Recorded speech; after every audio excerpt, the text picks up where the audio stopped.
Evolution. Understanding the art of human connectivity. Relationship building. The epicenter of opportunity. Renaissance Evolution offers the insights, perspective, and new formula for the sustainable collective growth of global markets. Through its understanding of the intricacies of human interaction, foresight into future trends, and network of global influencers.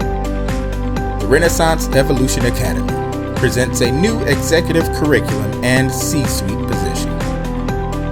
The Chief Cultural Officer. It's all about connecting. The culture of knowing what's next. Disrupting one another. Bringing people together to help each other. Seeing the impossible as possible. Creating greatness together. The Chief Cultural Officer, shaping the evolution of the global economy. Thank you. And let me know if you need to be taken off mute. I believe you can engage your mute yourself, your controls yourself, as well as I can. So feel free to take yourself off mute if you need to jump in and speak.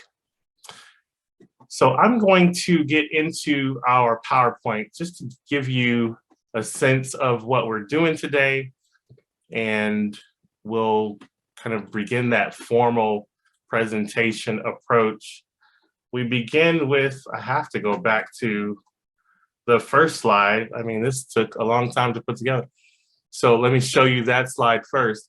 But the Chief Cultural Officer idea is what we're presenting here. Hopefully today you get a sense of not only what this is, what the usefulness is, but we're really looking at this as an opportunity to create what's unique to this Chief Cultural Officer position, which is ambassadors. So just like Chief Cultural Officer would be an ambassador within their organization, we're hoping that you get excited about this CCO C-suite kind of situation, and you start to say, hey, this is something I want to promote in the circles that I'm in. I want to engage in this network. I want to move forward as an ambassador. We've got an agenda for you to review just briefly. We are already into our curriculum overview, and that's what we're about to do next. We're then going to go through each of the pillars individually and punctuate those with case study situations. So I'll talk about that in just a second, what that structure looks like. It's going to require you to engage with the content, reflect on your understanding of what's present, and put it into some kind of real world context. I'll play it by ear to see what kind of appetite you guys have for that kind of exercise. But the basic idea is that you'll engage and come back with some kind of report or a reflection. And there's some questions I'll ask just to stimulate your thoughts. We'll have some short discussions around that, and we've got time to do that. That is the context of the learning in this space. So your discussion is really critical to that occurring. The process that is current here really is the recognition that this Chief Cultural Officer content is the core content for a number of implementations, for several implementations.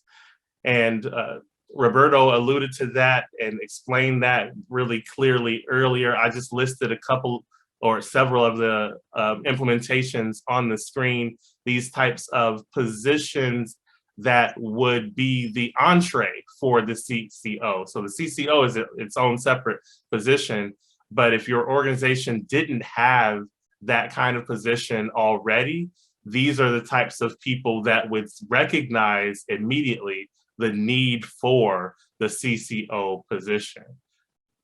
So with the curriculum, we have a syllabus which outlines what the presentations will be, outlines an agenda similar to what we have here that I've shown you already. Then there are the lessons. And along with the lessons that are available in the packet, we also have variations that go along with a teaching manual.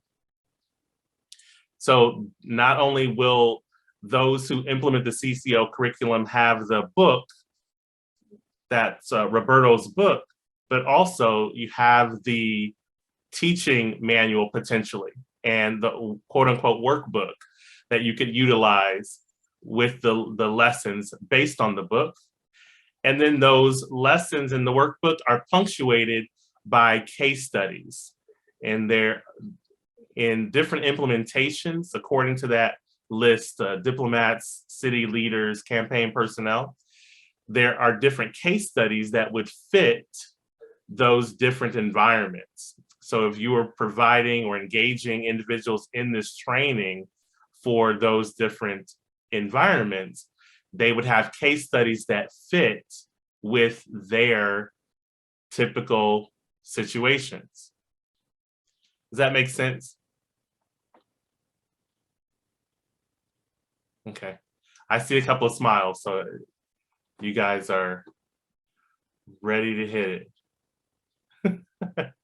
Okay, I'm going to give you just a moment to reflect on that before I move forward. This idea of a textbook and the curriculum pieces as a package that then is tailored to these different environments,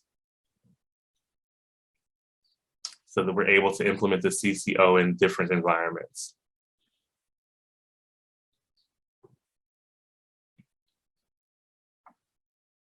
Okay. So let's get into the CCO and its definition. I think it's really important to get a sense of what this is, and I don't know so much what it is not, but I presented a kind of a prototype of this content to some students, and they had questions about where things fit in terms of the C-suite and the need for the CCO, the opportunities really for the CCO. And you can read through the information that's on the screen. This is really the high level presentation of what that CCO would entail. C-suite is one of the major pieces you get there, but I actually am excited and key in on that last phrase, person-centered as well as systems focused. There's another way that we say that often in the context of Renaissance evolution discussions, internal and external. And so it's not just in terms of if you're an organizational behavior trained individual or an academic in that area. It's not just the internal and external in terms of the people and the individuals that are involved, workers versus customers. It's also recognizing that the system can structure behavior. How you create environments impacts behavior. And so what if we actually worked our environment at a corporate level and use that to influence our employee behavior but also our community behavior, which translates into community impact.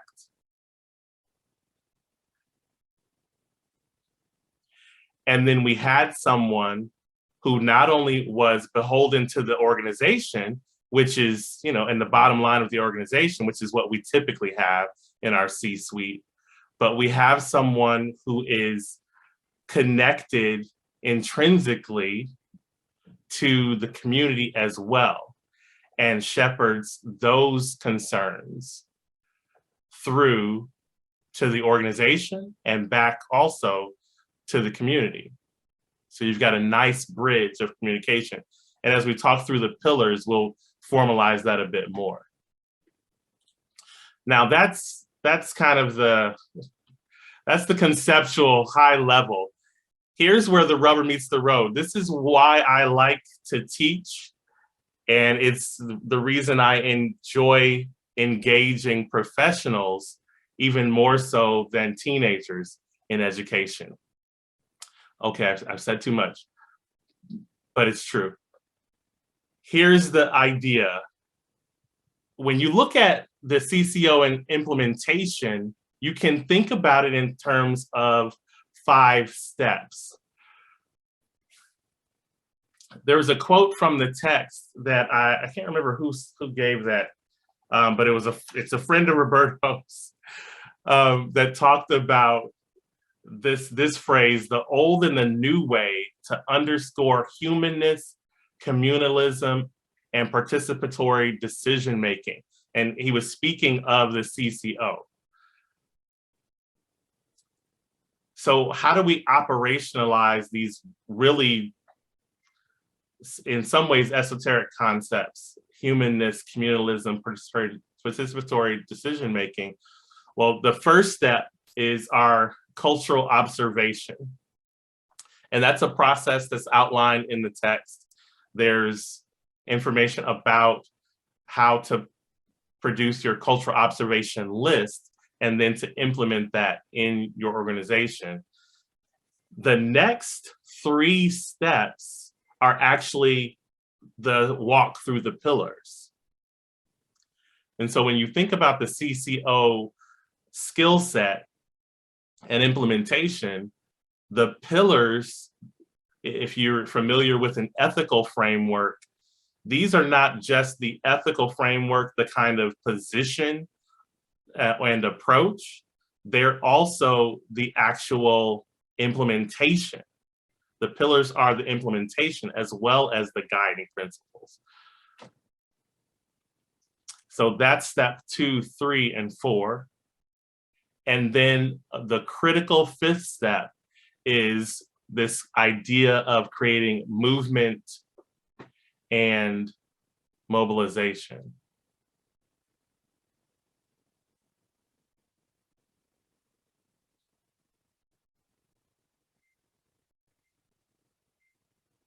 All right, and I'm just pausing to give you a moment to process. Lots of information. A moment to process. Okay.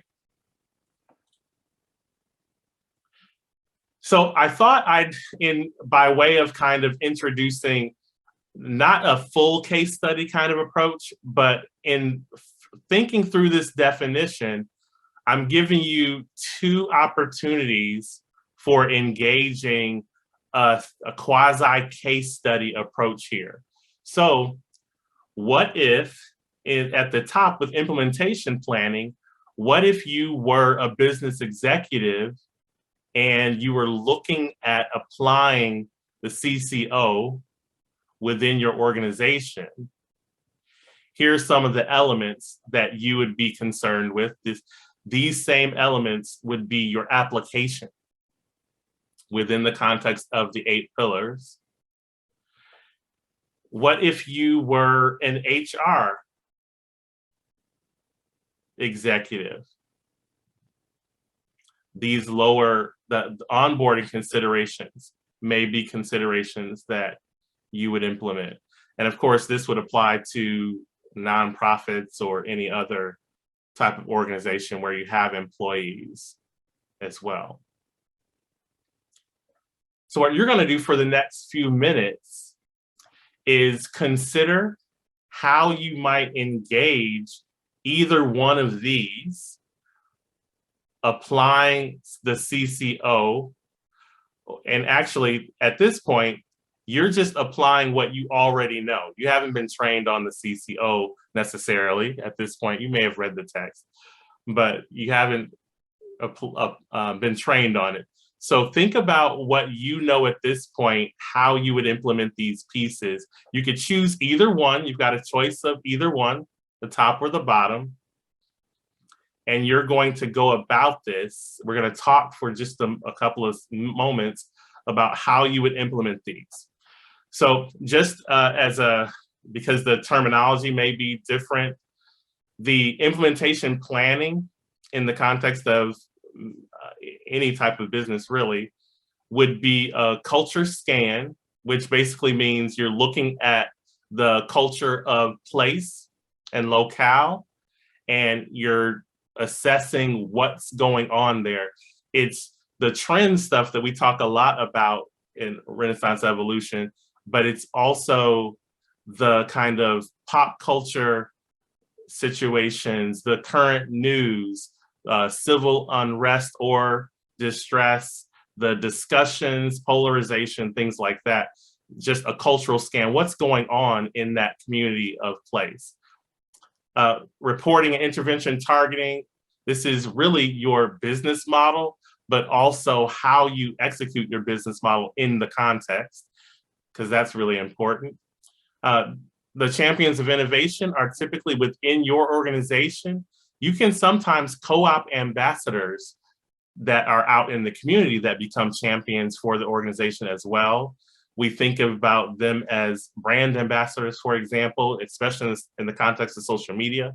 You have that. And then your evaluation and performance concerns are the typical performance types of questions. How are you measuring outputs and impacts, whether that's employee impacts, in terms of sales, marketing, reach, and then also community impacts. Let's say if there is some philanthropy or corporate citizenship going on, okay? So that's one option for you to choose. And remember, you're going to talk about how you currently, without the benefit of this training, would implement that. What kind of concerns would you have? What kinds of questions would you have? How would you present that to your staff? Okay, that's the top one. The other option is the onboarding considerations. If you chose, well, I don't really want to be an executive. Let me be, I don't want to be an executive in that way. I want to be rather an HR type person. I want to focus on hiring and recruitment. So that's your onboarding piece. Recruitment and hiring, actually, you know exactly what that is. Getting people in the door. Orientation to culture is an area that in the context of CCO, we would implement. This is the idea that we're not just going to bring someone in and quote unquote train them on what they need to do. We're going to give them a context of place internally and external to the organization. The third piece is our performance enhancement, where we're making sure that people not only have the degrees to do their job, but we're going to make sure that they have continuing education, and that's incentivized. And then the actual education is in-service and education. All right, I'm going to give you a moment to make a selection, another moment to think through, as you probably already have, which one you would choose, and then a moment to formulate your reaction. And your initial questions, remember, are just simple questions about how you currently would implement your approach.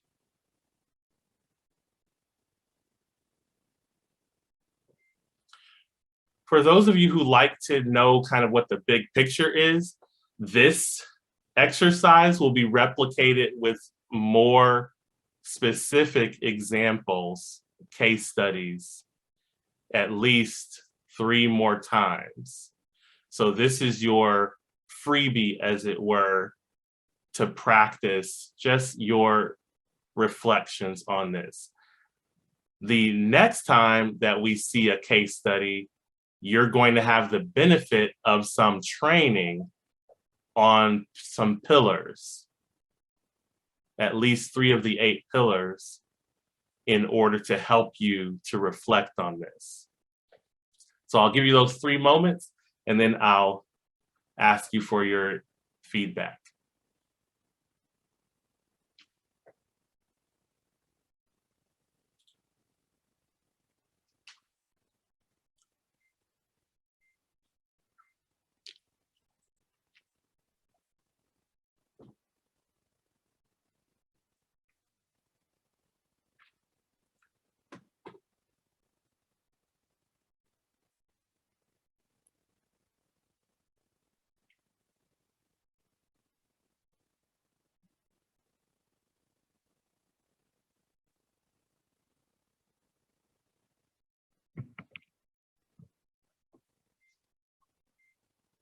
All right, you've got 1 more minute.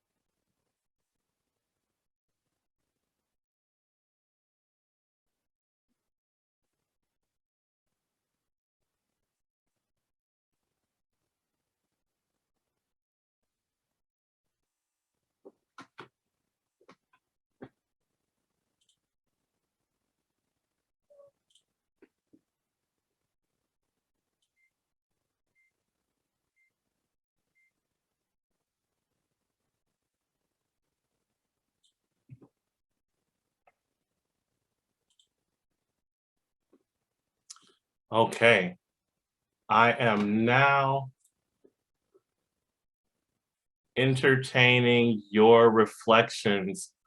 How would you think to implement either of these based on your current knowledge about organizational behavior, the challenges within organizations?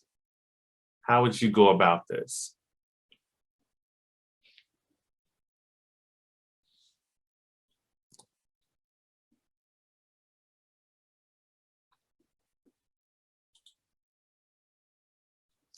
I'm hoping no one's on mute that I can't see their mouths moving. I need 2 brave volunteers to reflect on just currently how you would, let's say you were hired for one of these positions. What's your initial approach to your job?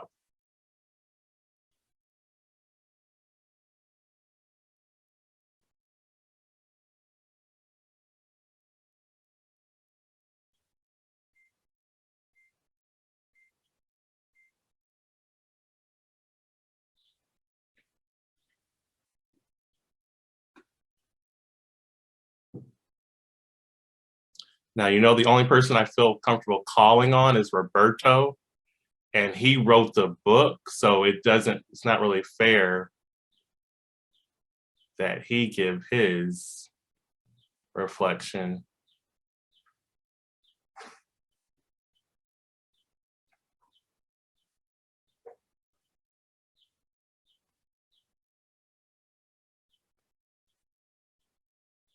Okay, Roberto, what would you say initially?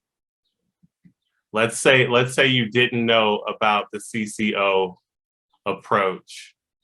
What would be some of the questions you would have about these positions if you were tasked with creating an effective, not only culture, but also a culture that supports the bottom line for your organization and positively impacts the community? What are some of the questions you would have? First of all, the chief cultural officer needed to identify the point the strongest point of the company or the organization inside, and then it can express better with the local environment. Mm-hmm. And to know the local environment when, for example, a company, a government go to act is very important, because I need completely to know the culture in that environment and to be more like representing more and match more my culture with the local culture. Mm-hmm. So it's very important to define that point first of all. I need to identify what my organization try to do and what my organization, the asset, the pillars that has, the pro and con. So I can, bring this outside. Perfect. Definitely.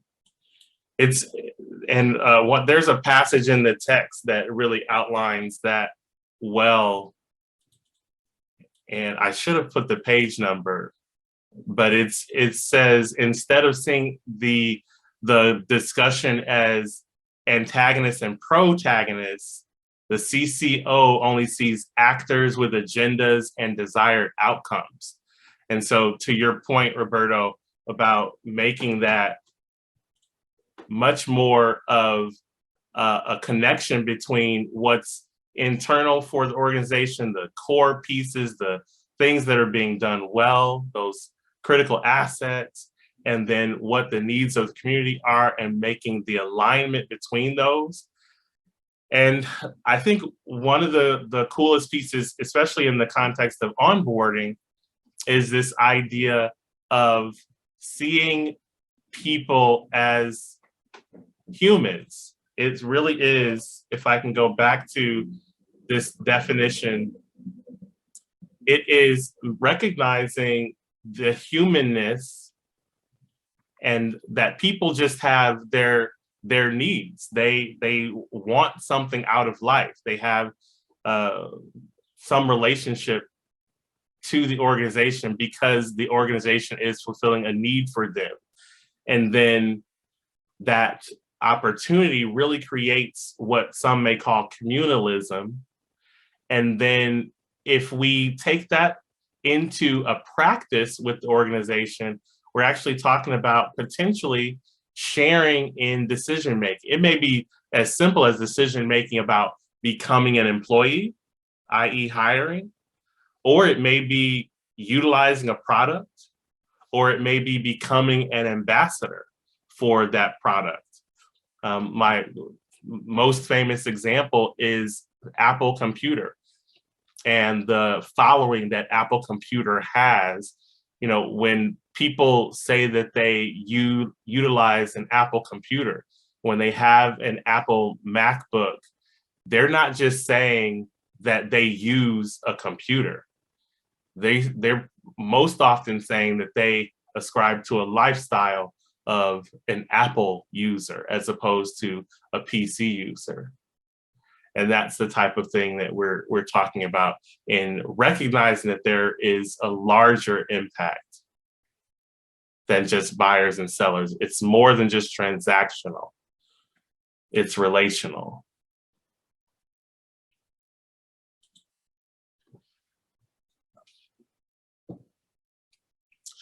So the next thing I want to do is go through what would have been that step one of our 5 steps. And this was just a brief overview. We're going to spend most of our time this morning on the pillars themselves.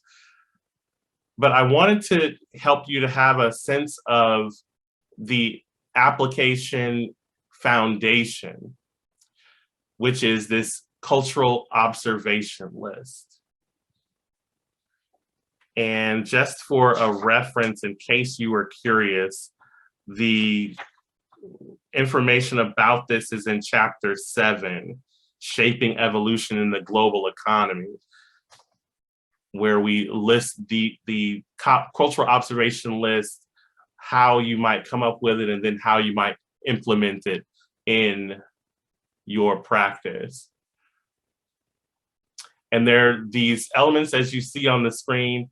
Obviously, place or locale.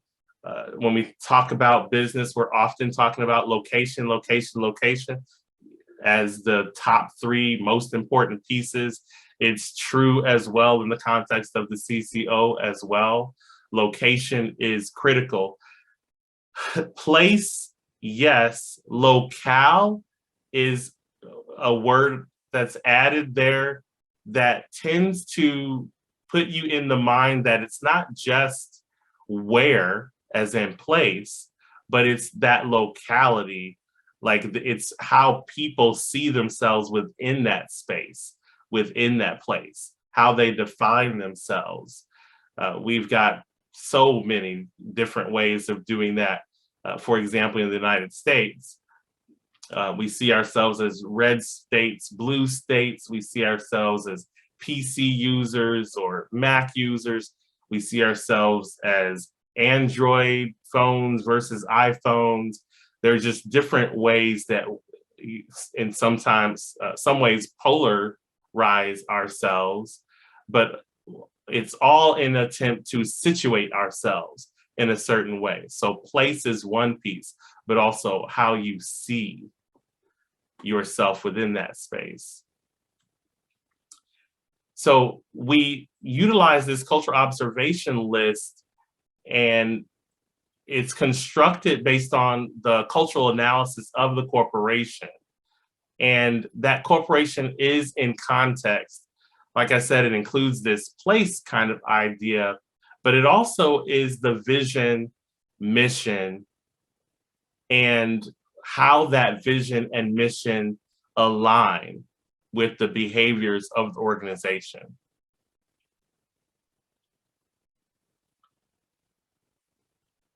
So you'll see this list of ideas, and you can think of it kind of like you think about a performance evaluation. That's at least where it connects in my mind. So as your performance evaluation has these kinds of things that you want to see, the current implementation of performance enhancement, employee management also asks employees about what their goals are. What do they desire within the company? How do they desire to be promoted in the company, or are there learning skills within the company? What relationships do they have with the upper management and others in the organization? Are they a part of any social groups within the organization? So in that vein, these pieces are really important for including. The difference between these and a typical performance evaluation is we're looking at these concepts as ecologically relevant. So where they are in terms of the systems levels. So is it employee to employee? Is it in the department to department? Is it department, like a marketing department, out to a community of potential customers? What are those systems interactions ecologically that actually detail the actual interaction? And then we look at those conceptualized within the operations of the company. So for example, at the micro employee level, you have the performance evaluation. And then at the manager level, you have these performance targets that are supposed to be hit, and the manager will be evaluated based on those. Then at the senior level, you may have management parameters and maybe some outcome metrics that are detailed. Then at the C-suite level, you've got maybe shareholder value reporting metrics, or whatever it's called within the context of your organization.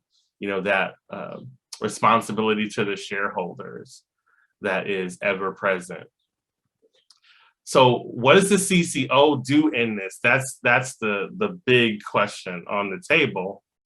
Well, the CCO is going to monitor each of these at all those ecological levels, as well as the levels that I mentioned earlier. So the levels in that example, but also those levels that connect, for example, the marketing department with constituents who are consuming the marketing materials. Because the CCO must monitor how those cultural matters are engaging and how they're creating or limiting opportunities.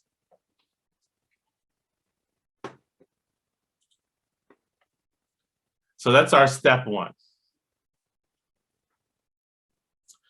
Our next piece is to get into the pillars, steps 2, 3, and 4. So I'll give you a couple of moments just to digest the process and get yourself engaged for what's next.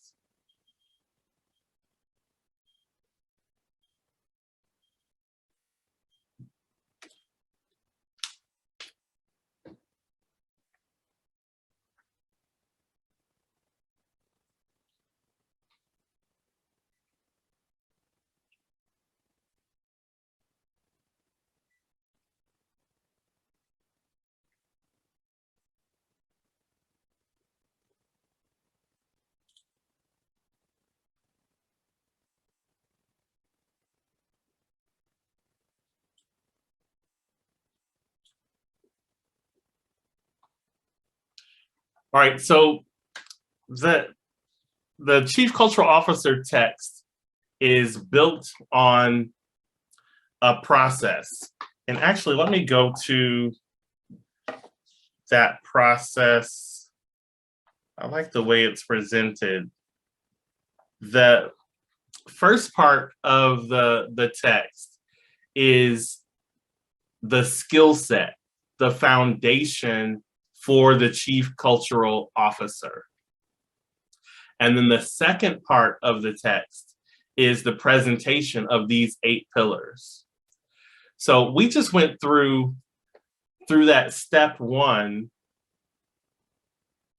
Oh, and I didn't update that slide, but I'll pretend that it's really well done and I fixed it without being asked. So the second part of that text is going to have the 8 pillars. And really, that's the core of the CCO approach. So we want to know how we're going to apply it, like I said before, as well as what the principles actually are. And that's from that we get our 8 pillars to finish out the text. And then you have the curriculum that gives you really the application in different environments. So you've got a full course of content that gives you everything you need to implement the CCO in your environment.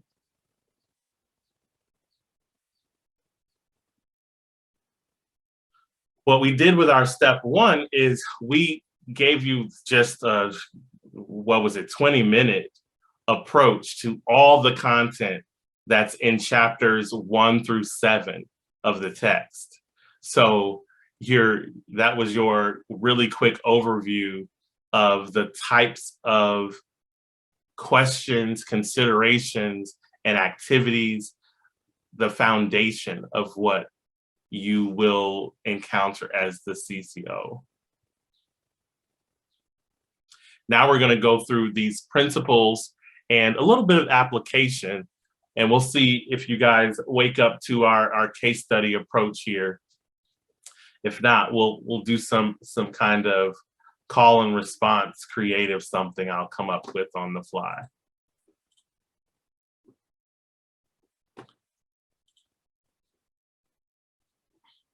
So the first area we're going to reflect on are the learning pillars. And as you saw from the last slide, the eight pillars are divided into 3 areas: learning, economics, and impact. And there's a really good explanation for the 3 of those. And I think I took those notes earlier in this slideshow. I'm going to go back to see if I added those notes.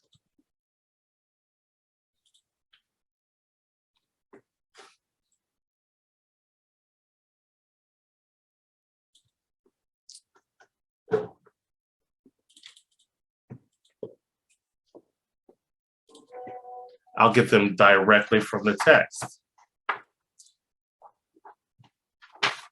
So the idea is that the learning pillars are really focused on ongoing training and corporate development.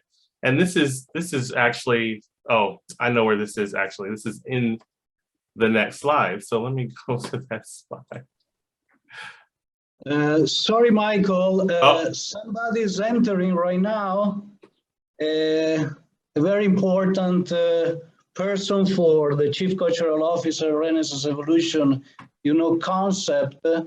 And he was with us since the beginning. He is a senator of Italian Republic, candidate of the Italian as the Italian presidency. Is Senator Pier Ferdinando Casini. I can speak? Absolutely, yes, sir. Absolutely. I would like to thank Renaissance Evolution for inviting me to this first appointment of a path that I'm sure will be very long and fruitful, and which is the result of an in-depth work that Roberto Masiero has been carrying out for many years with the aim of guaranteeing companies and institutions a more modern and global approach capable of ensuring development and growth. The management of organizational culture is a relatively new concept, and the Chief Cultural Officer is a figure of connection between very different worlds, institutions, cultural system, and regulations. It's a figure that fills an important vacuum by representing an evolution or integration with compared to traditional leadership. It is also particularly innovative due to the complexity of skills it must bear in order to facilitate understanding and decisive in contributing to the emergence of insight and process changes useful for the development of the company's businesses and capable of responding in advance to market demands.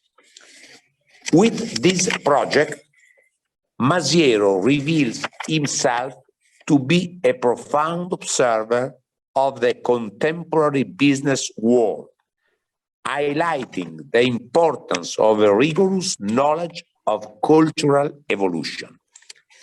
The Chief Cultural Officer actually represents a corporate ambassador capable of redesigning relationship both internally and externally, monitoring and spreading change. Only with a CCO that has authority and responsibility, in fact, an organization will be able to create and sustain a lively and prosperous businesses capable of reading the changes in society's tastes and preferences and recognizing new models. Interlacing the concepts of collaboration and participation through close and frequent connections between the different levels of the structure is one of the winning keys to follow the flow of transformational innovation we live today, especially since the digital age has redefined the work organization at management level, not only in companies with a strong technological vocation. Regardless of the different styles, leadership practices must indeed reflect the value of the organization. And it is the duty of the chief cultural officers to guarantee that synergy. Starting a CCO career today means aiming to produce an important change in the contemporary way of doing businesses, because a committed, motivated, and happy team can not only increase employee loyalty, but also attract the best talents. Best wishes for you, my dear Roberto, and for all the company. Thank you very, very much, Mr. President.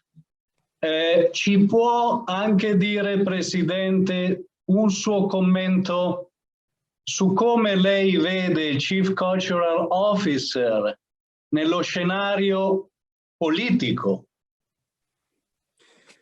But I think that this figure, the Chief Cultural Officer, is very important, not only in the business company, but also at the political level, because the culture miss now in politics, and we need more cultural support, more cultural help, because I think that the politics without culture doesn't work.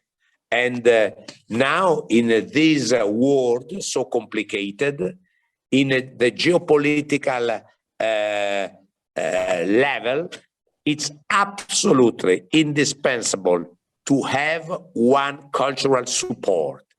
Is a figure, is another politician more stronger than me or than other? I don't know. We will see in the future, but in any case, it's very important this help, because the total comprehension about what happens in the world now is very complicated. We have in Europe now the huge problem between Russia and Ukraine. We support with whole us, with our heart, the Ukrainian, but we need how is complicated to live together. Grazie, Presidente. Grazie a te. I'm sorry for my English, because my English is elementary, but probably my English can improve in the future, because my small daughter will be in the university in probably in Brown, Providence, Rhode Island, and she can improve the father. Oh my gosh. I try to push you to send her to Georgetown University, so it's very neat. She has chosen the Brown University. Okay, I don't know why, but I respect the choice of my daughter. Go Rhode Island.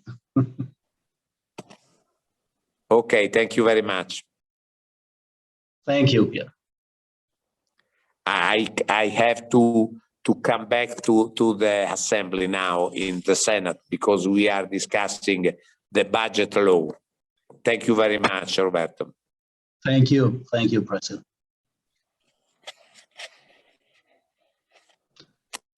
Well, was a nice, I think, moment to have the President, Pier Ferdinando Casini, Senator, really, I mean, during this session. And in a couple of minutes, we have also another leader in, we can say in the Tea Party, American Tea Party, that is Tim Phillips. He is a political strategist and was the president of Americans for Prosperity from 2006 to 2021, and he was an early Tea Party movement. Alberto, can you say something?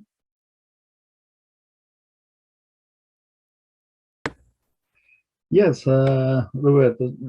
I mean, I think it was very interesting what Senator Casini said.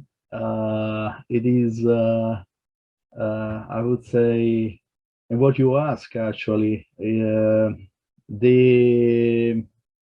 not just about the private sector. It's about politics.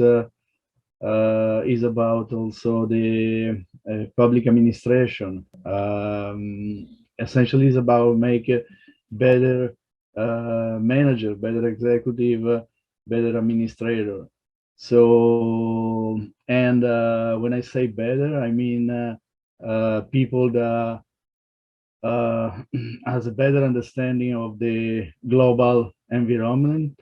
Senator Casini just mentioned the fact of what's happening. We all know what's happening around the world. There are many different variables that need to be taken in consideration when, for example, you talk about the war that is going on right now.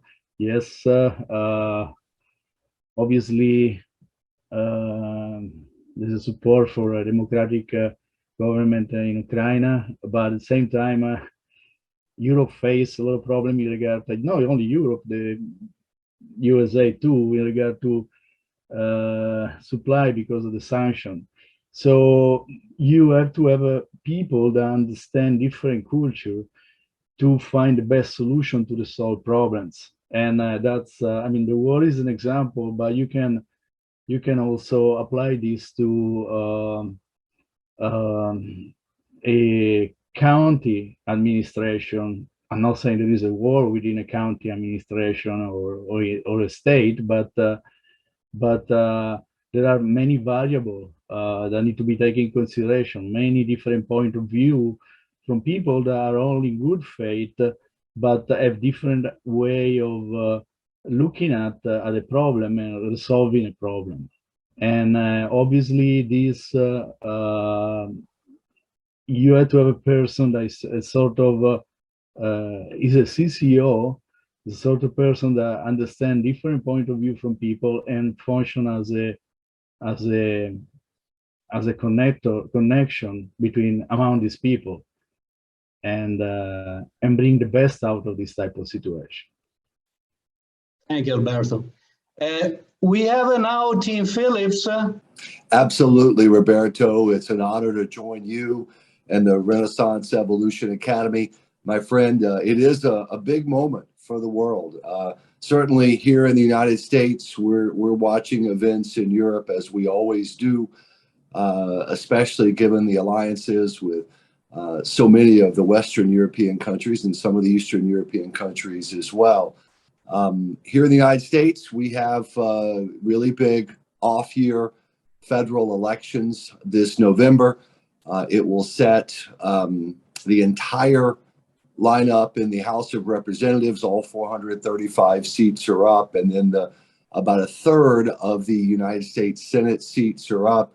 It's a big election for our nation. And given all that's happening, Roberto, I'm really glad that you're doing what you're doing right now with the Chief Cultural Officer certification efforts.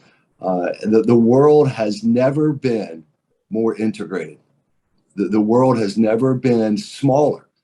And it's more important now than ever to have an understanding of the culture in which you're operating, whether it's business, NGOs, politics. It's never been more important to have a crystal clear understanding of the culture and of the really everything that is happening and that is expected in the nations and regions where you operate, where you do business, or where you do your non-governmental organization, nonprofit work, or political work. And so, Roberto, I'm glad that your Renaissance Evolution efforts are happening in this space. It's more important than ever. I've been doing this now for 34 years. I still feel young, but that's a long time. But never has the world been more integrated. I think that's a good thing, being able to reach across vast distances and connect with people and do business or do nonprofit work to help. But it does create brand new challenges. And I know you're addressing a lot of those challenges with the work you're doing today for the participants. So I applaud you for that. And those of you who are on, it's an important moment for the world.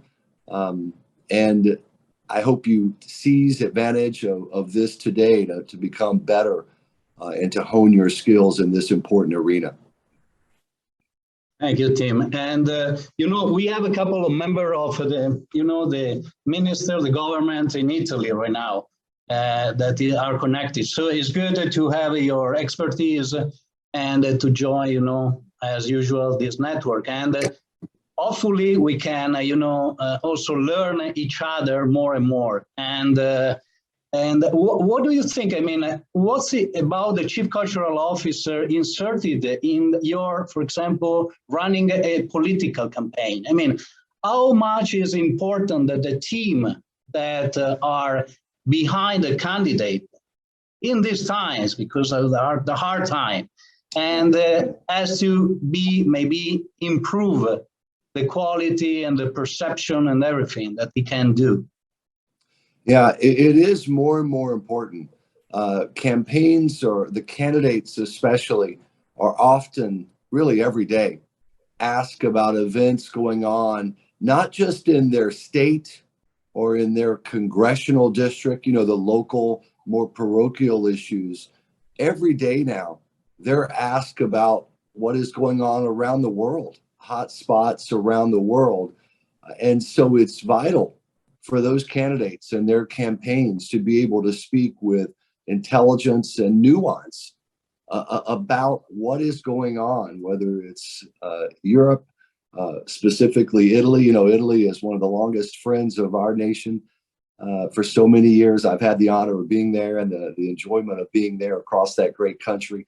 But more and more campaigns are asked every day about the changing events that are happening around the world. And so those candidates and their teams have to understand how to speak about these issues around the world effectively, concisely, and more importantly, in a way that shows the voters in their state or congressional district that they have a strong understanding of the world in which we live in today, because these are momentous and challenging times. So more than ever, I think understanding the other cultures, international issues is vital in these campaigns. And I do think that's one reason why American political campaigns are strengthening their abilities in this area. What do you think about the interdependence also between us? I mean, between all us? Are we interdependent? Roberto, you and I were talking about the Renaissance period when we were together not long ago having coffee, and the more things change, the more they remain the same. And let me explain what I mean by that. Renaissance Italy, which I've read the history, it was a large, a number of smaller states that were engaged intensively with their neighbors, sometimes only a few miles or kilometers from the city walls. Today, with technology and travel being so much more rapid, even though the distances are greater, it's similar to Renaissance Italy in the 1500s because the world has shrunk. getting from the United States to Europe to South or Central America is so much faster. We can monitor, technologically speaking, what's happening moment by moment. So the distances, though greater, have shrunk in reality. And so it's important for us to understand that, whether it's in the political arena, the business arena, or the nonprofit arena, where you're trying to better the lives of people and help folks who are in need. And it is similar to that. And I think about, Roberto, your country, it's the cradle of the modern civilization in many respects, because of what happened during the Renaissance. And what an apt name to have for your organization, because I think we need the curiosity, the innovation, the dramatic advances in arts and technology that the Renaissance, really led by the city-states of your country, brought to the entire world. So I hope there's a renewal of that spirit. Thank you, Tim. I'll see you soon in one of our next event. The next one is, I think, is in Rome, the end of June, exactly in the Senate, and with a beautiful event with Music 4 in the Langhe, in the Tuscany area. And the other one will be the second half of July in Dominican Republic. And the big event of the gala, our gala, is in October in Miami. And so hopefully you will be there with a couple of interesting people, maybe running, and we are close to the election. So I would be honored to join you, Roberto. Just let me know, and I would be honored to join you with some guests. Thank you very much, Tim. I appreciate it. Good morning, everyone, and good afternoon. Good afternoon. Okay, Michael, I know we are a little bit out of the our agenda. I hope this. I think you can keep going and waiting probably for the next, friend and leader around 1 o'clock. We see if he can do it. He is from Miami, and well, we'll see. Please, no problem. Michael. No problem. Thank you. We've had several people enter during that time, so good. So we were just into the first selection of pillars. So I'll return your attention back to that. And we'll continue with this kind of conceptual discussion about these areas. And just from your first piece, let me go back to our previous slide here to see that we've got these 8 pillars. Again, they're principles and kind of the application. So 8 pillars, 3 categories: learning, economics, and impact. We're going to talk through each one of these specifically, and we're going to give some cases for you to contemplate and hopefully to put them into some area of practice.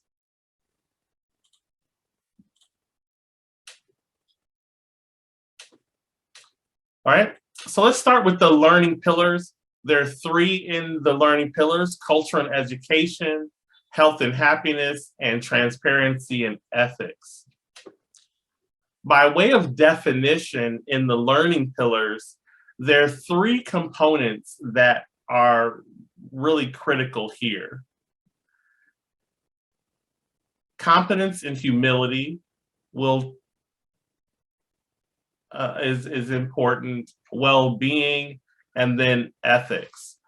And the context of those, you may have heard about those in different other trainings around concepts of diversity and inclusion, organizational behavior in some sense, but also definitely in community interaction.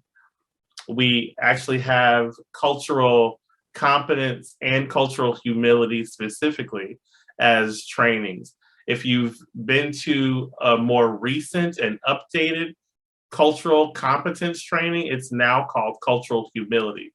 And that's really what we're getting at with this, with that first idea, is the idea that you can't know what is involved unless you're engaged in discussion and you have a listening approach to your engagement with the other, whatever that other is, whether it's an individual, group, organization, or community. And so having the humility to be open to that information and open to that discussion is really critical. Well-being refers to one of the most critical elements in our society today. Not only mental health, that's really a blanket umbrella term, but the quality of life that's experienced by individuals. And then ethical pieces have to do always with choice behavior. And so what I like to focus on in terms of ethics is making informed choices. And then in the context of the leaders, it is the idea of providing information, the critical information for people to make informed choices. So let's go through each one of these pillars. The first three, this is pillar number one, culture and education. There's a specific goal to this. And you're concerned about this because we're going to do a case study. We're going to talk through a case study in a couple of minutes that where you will apply what you're learning here. And so think about the goal of culture and education to be appreciation and celebration of culture. I'll give you a moment to think about that for a second. Now, I don't know if you've attended a cultural humility training. I don't know what your experience with cultural competence has been, but this evolution is a long time coming. I remember in the 70s into the 80s, we just simply talked about tolerance. And we got into the 90s and we said, no, maybe there needs to be some competence. We need to be able to navigate and interact within the context of culture.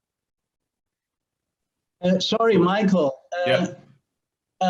Paula, that is a great friend of us since the beginning, is from the Broward County government in Florida. I would like she can express, her vision or say something. Yes, thank you so much, Roberto, and thanks for inviting us to participate in this call. The Chief Cultural Officer, it's very important for international trade. I know with Roberto, we've been collaborating for years with the Florida International Trade and Cultural Expo, and we did have a panel at one of our conferences focused on the Chief Cultural Officer. And I think it's a very important concept because in international trade, it's so important to understand the culture. You mentioned humility. Humility is so important when you meet with international delegation and really see what their needs are. But it's not just in the context of trade. It could be in any company, any sectors. Should have a global perspective and should have somebody that develops relationship, because that's what we teach to international trade, that developing and fostering relationships are key to success for businesses. So again, Roberta, I wanted to thank you for this invitation to participate on this call, and just want to express that we're looking forward to growing. This has started in Broward County, so growing this concept and these courses to go global, because I really think it will add a lot of values to businesses and executives around the world. Thank you so much, Paula. I have a great friend of mine, Olinda Salguero, that, well, she appeared also in Forbes, and she's president of many Central American organizations, and I would like to bring her, on board and talk to somebody about what's going on in Central America, and the chief cultural officer how can, for example, help this beautiful sector of the world. Hello, good morning, and well, actually, thanks for that presentation, and I'm so happy of being sharing with you in this space. Well, actually, I'm thank you very much, Roberto, for the invitation to this important certification, and I think it is very important this vision about the world in this moment of the civilization. I think that as an Italian thinker, if I am not wrong, say in a moment, culture is the cement of the peoples, of the societies. But culture is also one of the least taken into account elements in political relationships and often in the construction of public policies. So I believe that better understanding of how to connect with culture, understand it better, promote it, and make it a key element in our social constructions, it doesn't matter if it is public or private, is essential for this new stage of humanity. Senator Cassini was mentioned something of that, your friend Phillips also. But for me, politics is the management of the public space that we all share. And although I work mainly in civil society, everything ends up being political, and that's why I think it is very important to understand and deepen around culture. Yuval Harari also used to say in some of his books, and I think you are related with this concept in your own book, that at the end we are two great tribes, the consumers and citizens. And that's why I think that because we're interacting all the time in what we consider a state of market, it is so important, this vision of Renaissance evolution. For a region like Central America, I am in Guatemala right now, and I'm from Guatemala. The Renaissance evolution approach, I think, is essential to build development and prosperity from the public and private spaces, especially with so many different cultural expressions. In Guatemala, we have more than 20 coexisting. And of course, we have many issues to solve, historical issues to solve that are related with culture also. So we are more independent and connected than we think, and especially because of what technology allows, but also all the pandemic shows, I think have this vision on culture, it is so important. So this certification and how are you related, the different sectors are very important to build better societies. So very happy and grateful to be in this space, learning from all of you. And thank you, Roberto, for the space and for carrying out such, I think, a disruptive vision. So thank you very much. And I'm so glad to be sharing here with you. Yeah, definitely. Hopefully we can get some of that experience in the context of these pillars as we go to our case studies and really open it up for your discussion.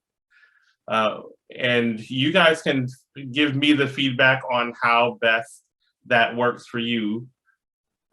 I'll present some context if that's helpful, but then also just your reflections on your experience with these pieces, just as Paula and Olinda presented and shared with us, just that context that makes this so much more rich. So let me go through these and we'll try that out. So the culture and education is the first pillar, and appreciation of culture is the concern here, and we just heard about that, right? The areas that are important there are these areas of exchange, education, and experience. And the kind of application of those is really intentional.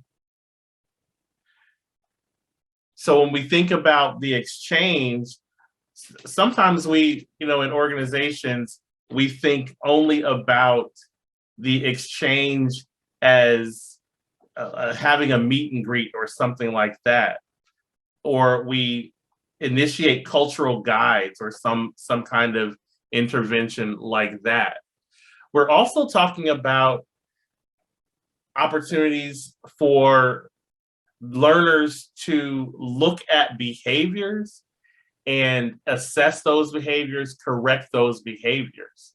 So not only are your cultural guides showing culture, but they're also engaging in the exchange of norms so that you're learning what to do in certain situations in the context and the socialization of culture.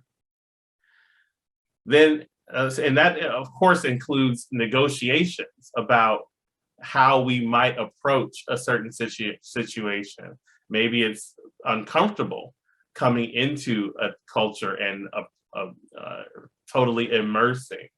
And so what are the negotiations we would engage in there? So questions of negotiation in that exchange. Education is, of course, the idea of learning about that culture. Appreciation often comes from an education. Of course, not just the activities, but also the reasoning behind the activities. When we think about empathy, we are talking about not just putting ourselves in another person's shoes, but recognizing the choices that they are making as reasonable. There's a reason why they're making the choices that they're making, and that makes what they're doing make more sense for us. There is an element also there of language and engaging in language and how language is processed. And then the last piece there is experience. What we're talking about there is the daily interactions and what those mean and how they create meaning within the context of culture.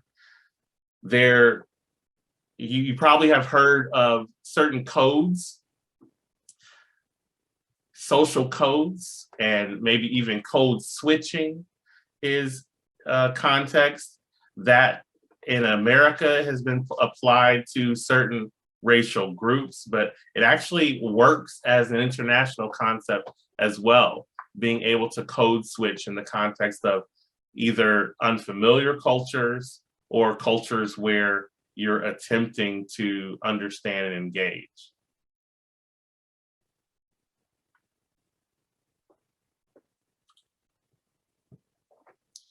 The next pillar, pillar number 2, is health. And there's an interesting slash approach here, health or well-being and happiness. And there are a couple of things intimated in that slash approach to this presentation. It's the recognition that health and well-being have kind of an integrated approach. And actually there's a whole area of integral health and integrative health that looks at not only the physical pieces, but also the mental health pieces that go along with your overall health picture. And then happiness as an additional construct. You see the real central goal there, and they are related to the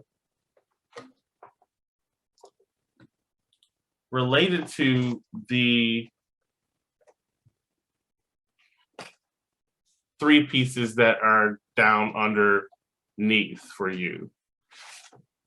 So we're looking at context, origination, and the process, a process rooted in cultural experience.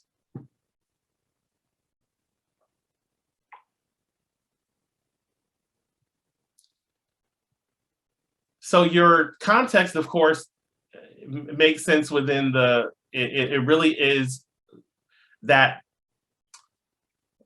process of place,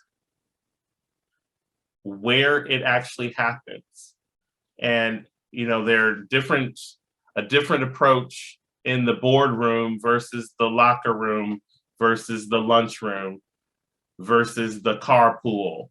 You know, these are the types of contexts that we're talking about, just exactly what you would expect. Origination is pretty interesting as a construct, because here we're talking about the starting points for the thoughts and ideas. Where are people coming from, and how do they arrive at their ideas? Where does the mind go when they're considering a problem, when they're conceptualizing an approach, when they're faced with a task or an issue? How do they begin to think about it? And those things are really important for understanding culture, because everybody doesn't think the same way. And understanding that thought process is really important.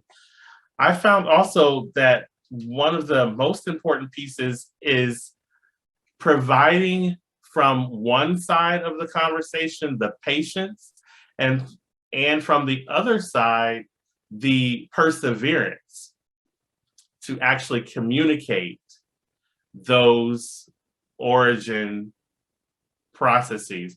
A lot of us have not been practiced in responding to the question, how did you come up with that idea? How did you come up with that thought?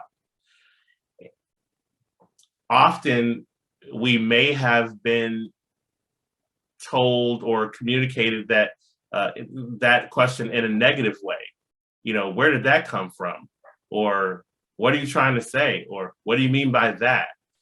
But it's the same question, how did you come up with that, is really important to this concept of health, well-being, and happiness, because it connects with how we engage with our populations, that interaction, that transaction that becomes relational. And hopefully that perseverance on one side and patience on one side results in a real solid relationship. And then let's look at that process that comes out of how did you come up with that? There's a process there that's deeply rooted in the cultural experience. That's critical because that is an entree into an understanding potentially. It at least is empathetic. It supports empathy. But maybe there's a deeper understanding that comes out of that as well. And then maybe an opportunity to adopt different practices. And specifically in the context of mental health and well-being, that can be really beneficial. And we see that in lots of spiritual/religious contexts as well. The third area under our learning pillars is transparency and ethics. And here, the idea is this kind of amorphous word, creativity. But the interesting thing about that, from my point of view as a scholar, and actually in Roberto's book, there's a reference to K.H. Kim, which is one of my favorite authors on the topic of creativity, discussing this idea of how creativity works. And so the ideas of boundary and communication are critical here, and maybe not the reason that you're thinking. The issue of boundaries is we're talking about boundaries instead of some other kind of structure or controlled approach. So I was a university professor for a number of years, and too many years, actually. I should have quit earlier. But the challenge in education is that students are asking for structure. And what they mean by structure is tell me how to do it. But that's actually not the most open cultural approach.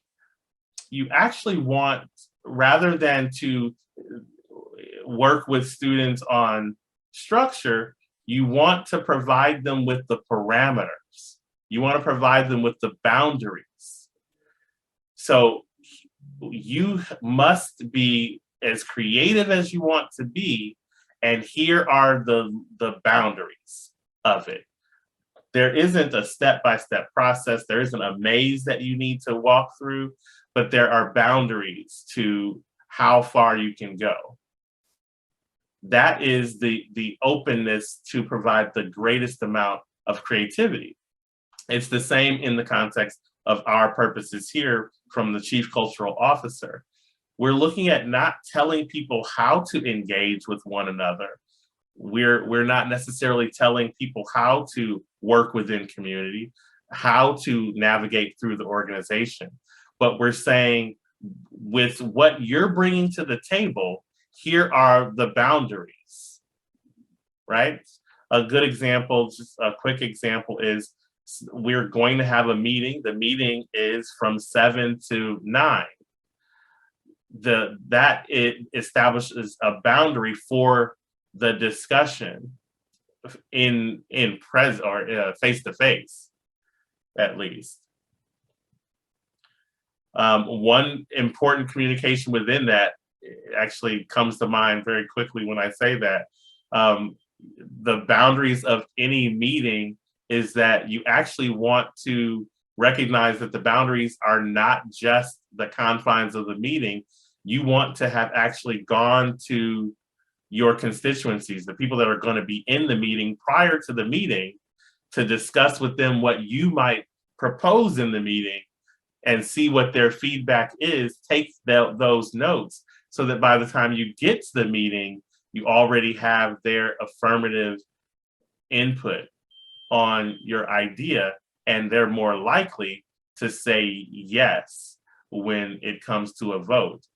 Well, what that illustrates obviously is a cultural difference. If that's not your approach, the approach that you learned, if that's not where you've come from, if that doesn't signal creativity to you, if it signals something else, you would be in a disadvantage in preparing a proposal for the meeting.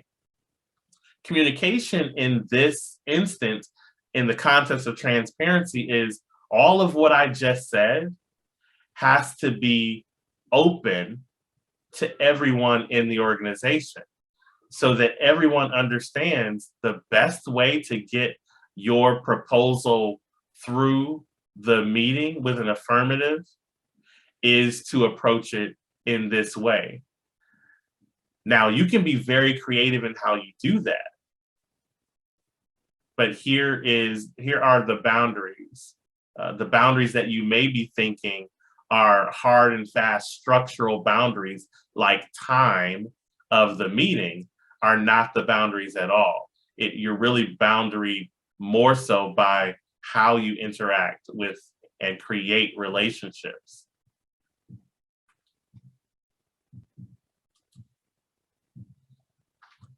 All right, so let's talk through a couple of cases, and I'm gonna just present the case. You can reflect on it and at your own pace, and we can actually integrate a kind of break in this space as well. So the case for this, as we think about our learning pillars, is the case from a co-op, a continuum of care. And this is actually a real case I worked with. They presented, there was a group that got together, and they were doing continuum of care, which is a kind of housing approach that includes not only housing, but mental health and well-being. They came together, multiple organizations, there were about 5 of them, and they were tasked with figuring out how to work collaboratively together to get these outcomes, for a certain set of outcomes for their constituents, for the people that they were working to help. So we already know the basics of this in terms of what would be our cultural and educational components. So place really becomes critically important in that, because it's housing within place. The education around that, though, is important in the context of what we call collective activities or collaborative action. So this being a collaborative project between multiple agencies, they're going to need certain elements, and there are different schools of thought, but they all come down basically with the same ideas. There are basically 5 or 6 areas that they will say that you need a common goal that includes trust and confidence, things that you may have heard of. You need a convener. You need a structure to organize and manage what's going on, including managing information. That sense of place is a common idea, effective communication, and then periodic assessment. And so these are just the kind of basic pieces. And you see some of those replicated in the ideas that we've been talking about in these pillars. Culture and education are definitely there. The transparency is where you get the trust and openness from. Of course, the ethics never hurt, because that gives you a scripted way to look at the choice behavior within the context. What's missing there, and what the CCO adds, is a specific approach to culture and empathy, as we've discussed. And then there's these ideas of health, well-being, and happiness. And then also layer on the context of the multiple cultures. So we're not just talking about the culture of the organizations that are at the table, but we're talking about the culture of the constituents, the people that are being served as well. Hopefully they're at the table, but that concern and how those cultures play is critical. So let me go to this slide. So recognize, when we're talking about this, there is the context in place, like I just said, how that plays. But then you're also looking at, from the organizational point of view, what is the origination? And as well from the client's point of view, how do they think through their choice behavior? How do they come up with the ideas that they come up with? A very practical piece of that you will see is when you present an opportunity to, for example, someone who's homeless. And this was one of the considerations that we came up with. When we present that opportunity to them, how you state that opportunity is critical. In some instances, you can present the idea of being housed. You can present it as having an apartment or having shelter. In other instances, those are definitely not opportunities that people are interested in.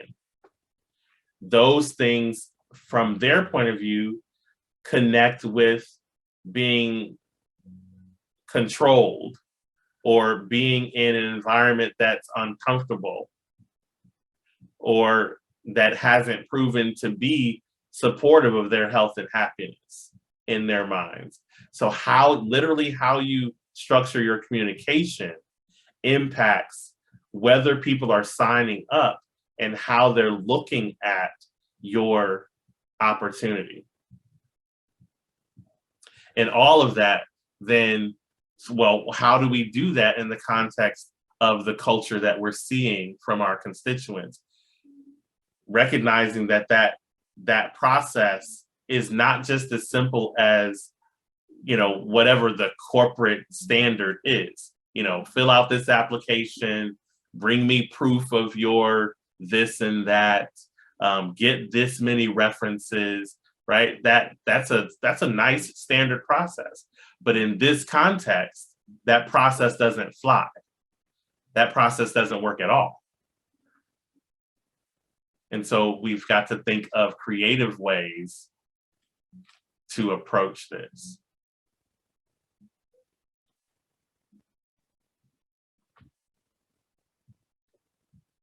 All right, I'm going to give you 5 minutes to reflect on that. Take that break as you need to. And we'll be back in 5 minutes.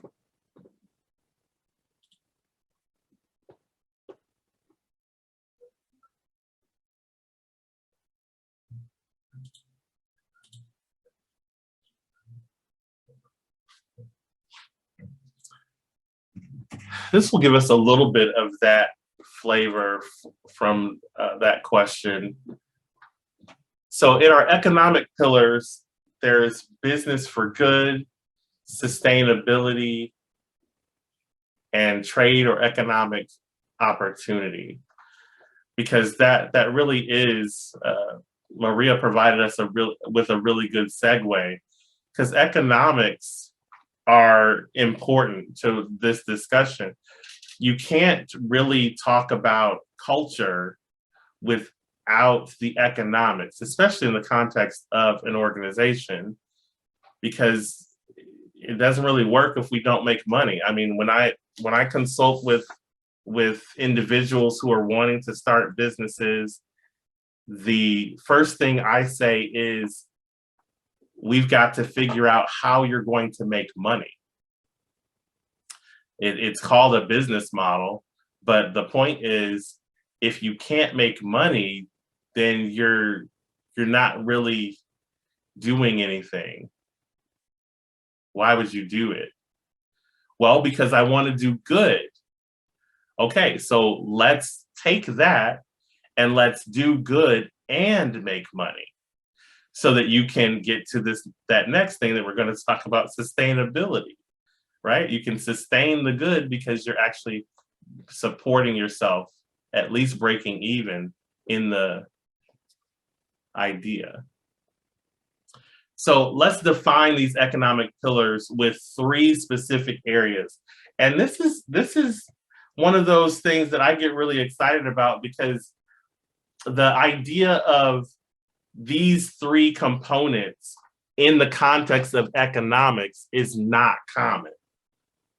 So as Roberto has in the text, what is this idea of economics, systems and markets that are leveraging, and that's the critical term here, leveraging diversity, inclusion, and access.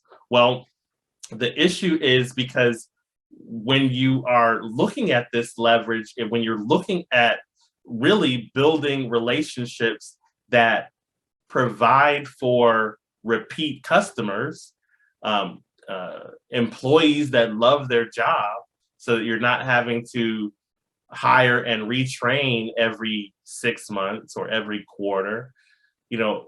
These are really important, because people see things different ways, and that diversity, specifically the areas of diversity like age and gender, really do define how people see the world. They're just different ways of how people see the world. Those are kind of set, as there's a set of 6 that Roberto illustrates in the book. And they give you a sense of how people may respond to different questions. But then the next piece is inclusion, because that diversity multiplies with intersectionality. So inclusion is saying that not only am I cognizant of the diversity that I may be engaged with, I'm going to work to be inclusive about how I involve people in decision making, as well as reflecting on their feedback about process. And then access is the other piece. All 3 of them are for economic gain, but access is the third piece. And what that refers to is not only the inclusion of having people at the table, but providing them with the information. And this is not only the general information that we've talked about before, but the financial information that helps them to make informed choices. I'll give you a quick example, even before we get to our case example.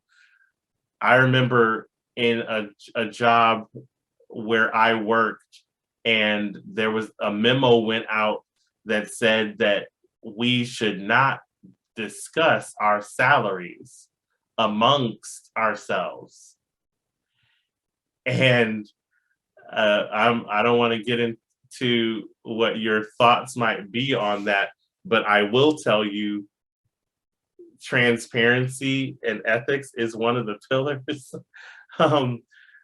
And a lot of universities, I've also worked at universities that had a policy where the salaries are posted, and that's actually the model for public universities.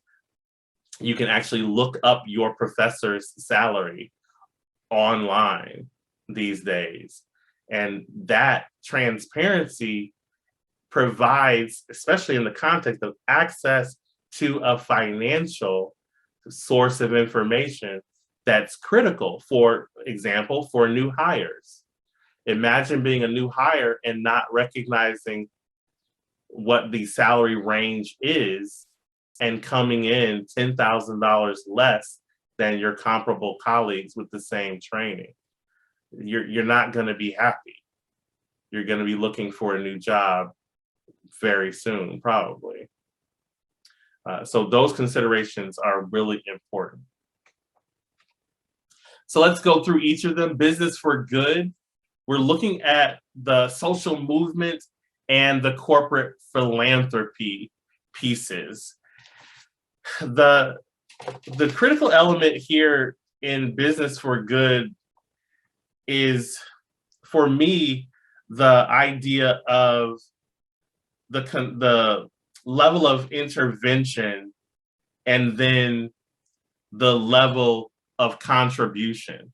And so level of intervention, we're thinking ecologically again. We're thinking about, is it local? Is it peer-to-peer within the organization? Is it a department reaching out to a certain constituency? Is it C-suite and stakeholders? Is it a round of investment for our operations funding? Looking for investors, like everyone's familiar with the Shark Tank experience. You know, what is the level of intervention and the extent of intervention? And then you get at this level of contribution. More specifically, we're looking at how that plays in the context of our corporate persona. So under social movements, Roberto talks about the areas of intervention that social movements take. They could be alternative, redemptive, reformative, and revolutionary. And so each of those has a certain approach to how that movement is going to impact the community. when you think of those in the context of the organization, you're talking about how the organization might approach their impact. And so at its foundation, yes, we're talking about making money and doing good. But how you approach that, how you create your relationship with individuals is really important. You've seen that very notably and very controversially, surprisingly, in some ways, surprisingly for us who are organizational behavior and human behavior specialists, the idea that a corporation who is identified as an entity promotes a certain position. It has certain values.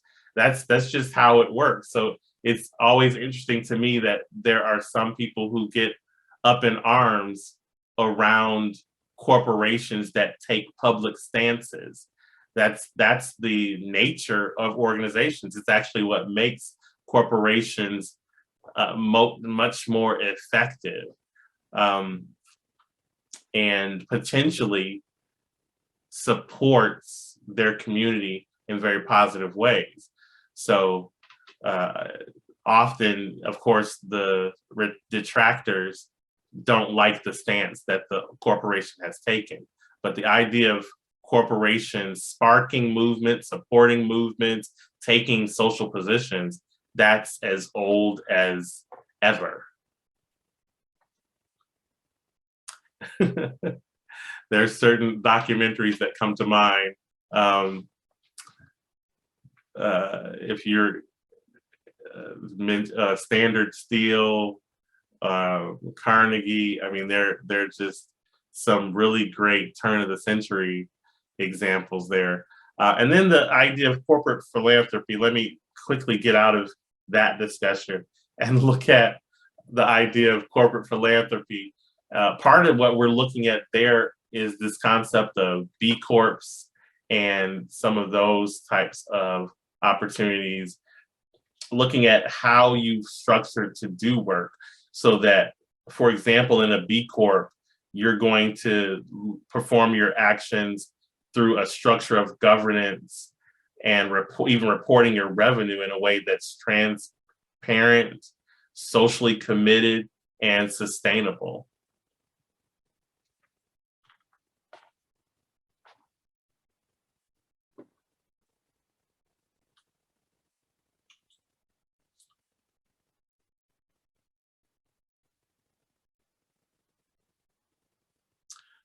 Thank you for that, Maria. Yeah, definitely making sure that there's a holistic approach to that. And actually that's a really good segue into this next pillar, the idea of sustainability.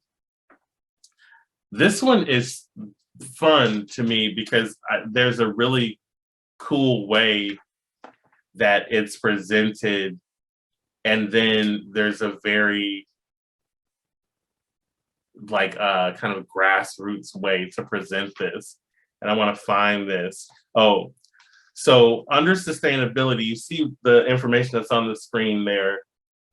You're categorizing this sustainability by 3 principles.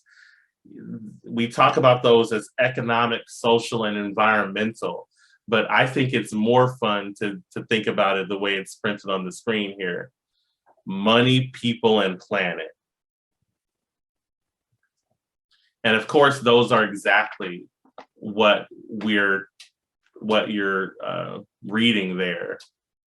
Thinking about this idea of, as Maria says, this kind of systemic and holistic approach. Systemic specifically, I appreciate that word, because in each of these, money, people, and planet, we're thinking about the systemic pieces, which take us back to those concepts of access and how transparent we have these opportunities. so that people are actually able to access and then make the informed choices for sustainability across whatever spaces that they're engaging with. So for their families, for their neighborhoods, for their civic groups, and for their community.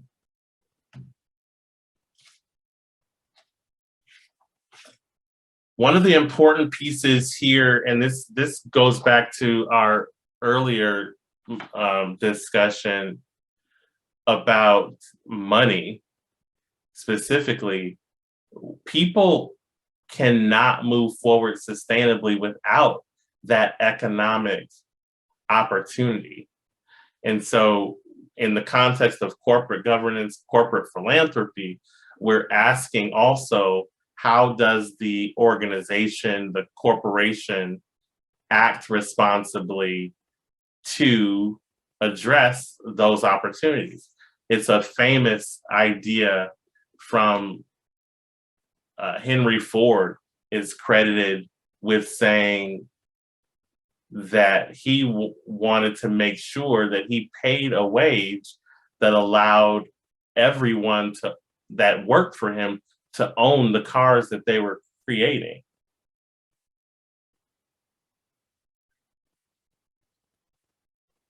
It's maybe an interesting concept for today to consider.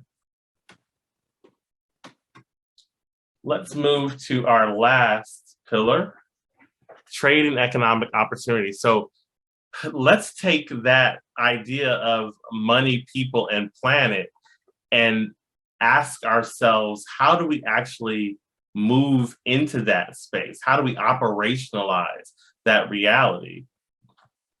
Well, we look at this opportunity as impact, and this is what I was talking about in terms of financial literacy. That's our number one piece, where if it's not just enough, as Henry Ford is credited with saying, to give people the income, it's also important to help them to understand their opportunity within that. What is that money? What's made possible through that money? Well, Henry Ford was only concerned with, hey, they can buy my cars. But what other opportunities are available to people? One of the things that I do as a financial literacy coach is engage people in exploring the stock market as an opportunity to gain and create wealth generationally. And then there's a number of other issues in terms of financial literacy, things that a financial advisor might help you to establish, including insurance and investment plans, trusts, and advanced directives even. So that knowledge is what we're talking about in terms of financial literacy. The second piece is you feeling like you can utilize those elements. That's what we mean by empowerment. So after you've had the opportunity to be informed, now you can see these pieces as useful for you. And there's some basic challenges to that in terms of culture that we see, especially in the United States, where certain cultural groups may not feel, because they don't have the experience in their families. So at the family level, it may not be normal to utilize certain investment instruments, like even life insurance, for example. So here in Los Angeles, there is often someone at the stoplight collecting for burial services for someone, because those instruments, they're available. They may even know about them, but do they feel like they're for them? And then inclusion is taking that empowerment as a mantra and a call to action to actually engage people so that they're is a sense of empowerment around these areas, so that they feel empowered, and it's the opportunity of the organization, the corporation, the action group, to build in that process of empowerment.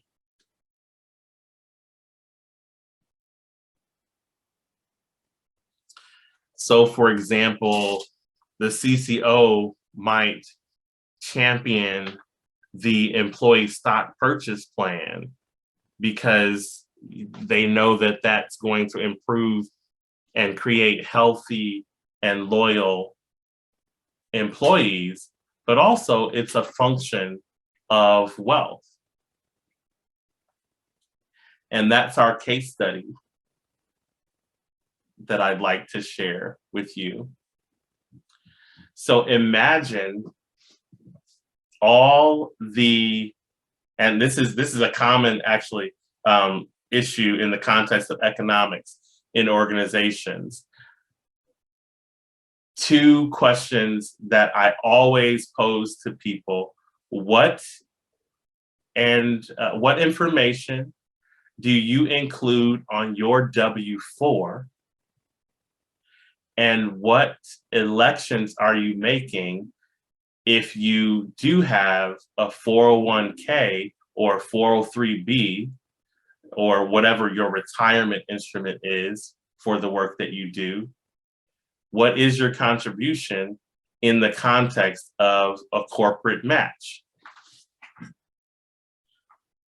So every person is going to tell you that you want to maximize your contribution to your 401k, your retirement, whatever service, 401k, 403b. It's especially in the context of a corporate match. You want to at least get your full corporate match. You don't want to leave money on the table. And one of the greatest objections I hear to that is, well, I don't want that money coming out of my check. I want more money on my check. Well, the way to get more money on your check, even with your election to max your contribution to retirement, is what's listed on your W-4. Because remember, and this may be news to your employees or folks that you're working with, your clients, constituents, the W-4 is going to tell how what money is kept. Meanwhile, your elections toward your retirement are tax-free. So they're coming out tax-free from your check. And your W-4 deals with your tax liability at the time to pay taxes. And so your understanding of those two instruments and how they play together is really critical. That's the information piece. But do you feel empowered to take advantage of that in the context of your personal financial situation? What you feel you're able to do in the context of your financial situation in your home and your household? Those are very different questions.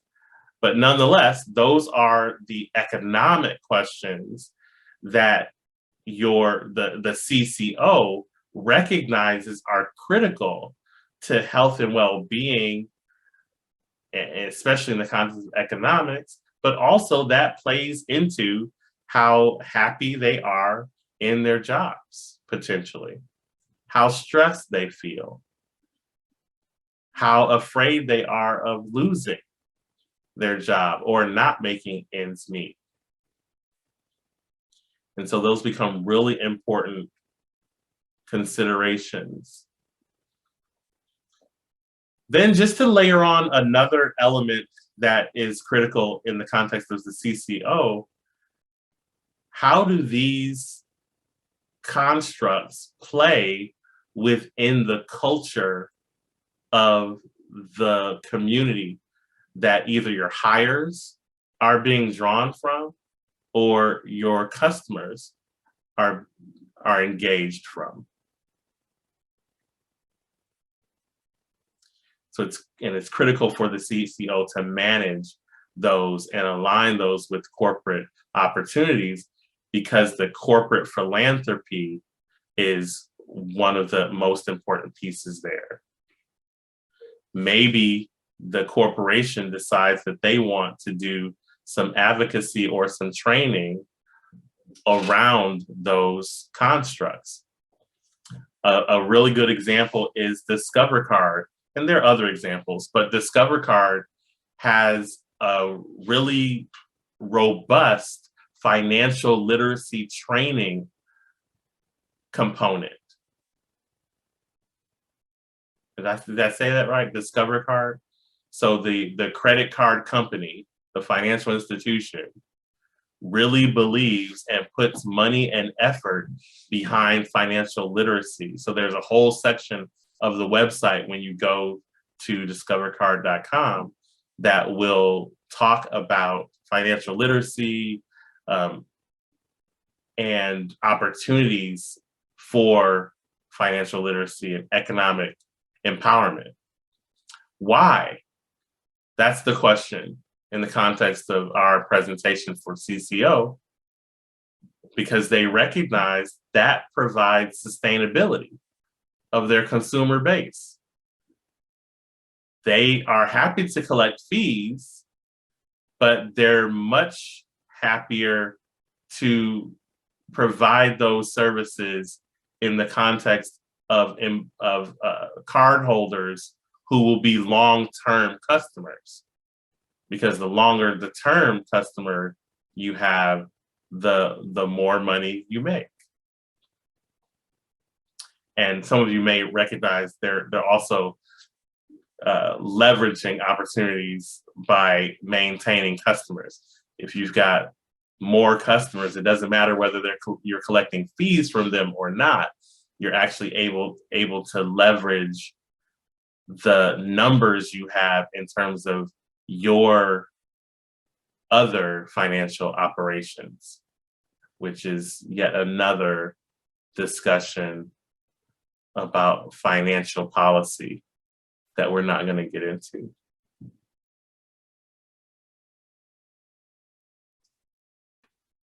All right, we're entering the final pillar.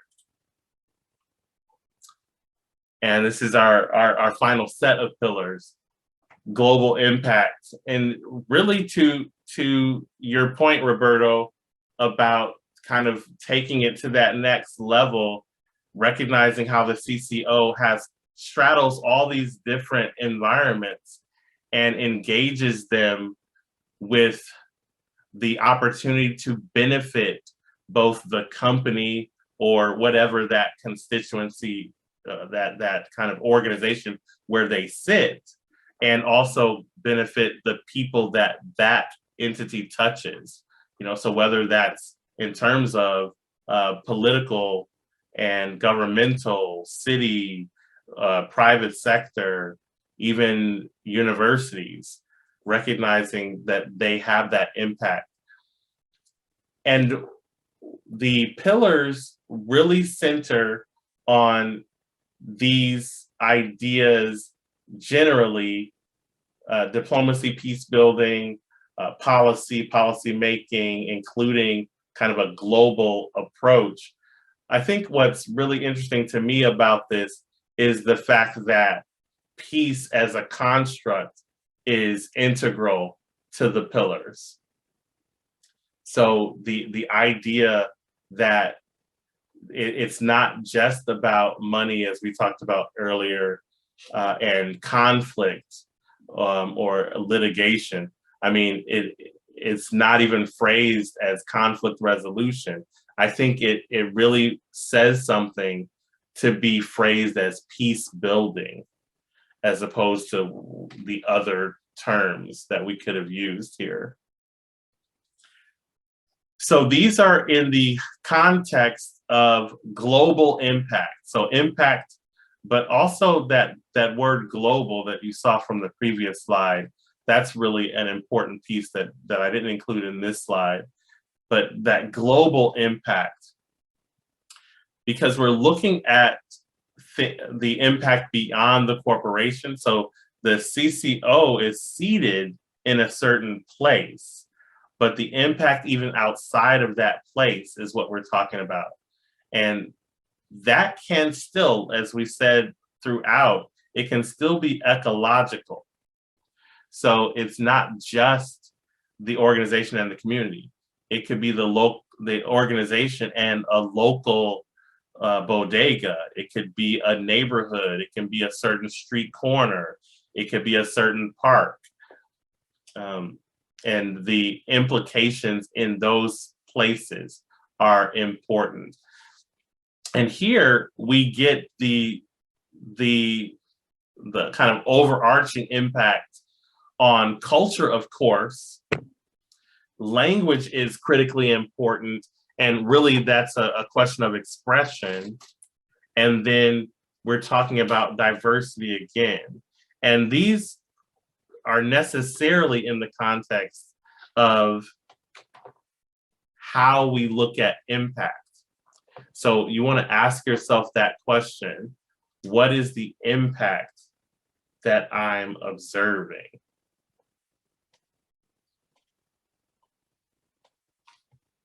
All right, so let's get into the last two pillars.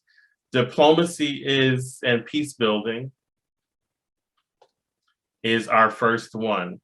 And this is obvious to anyone who is in this space. Of course, the definition of diplomacy really is communication for a specific purpose and outcome.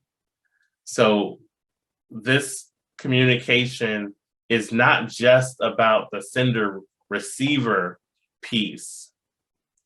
We're also talking about really the priorities that are critical within the organization.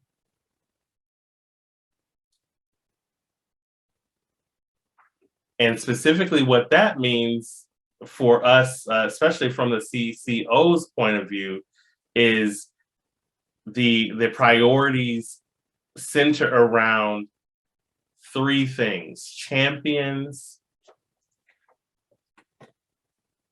change, and sustainability.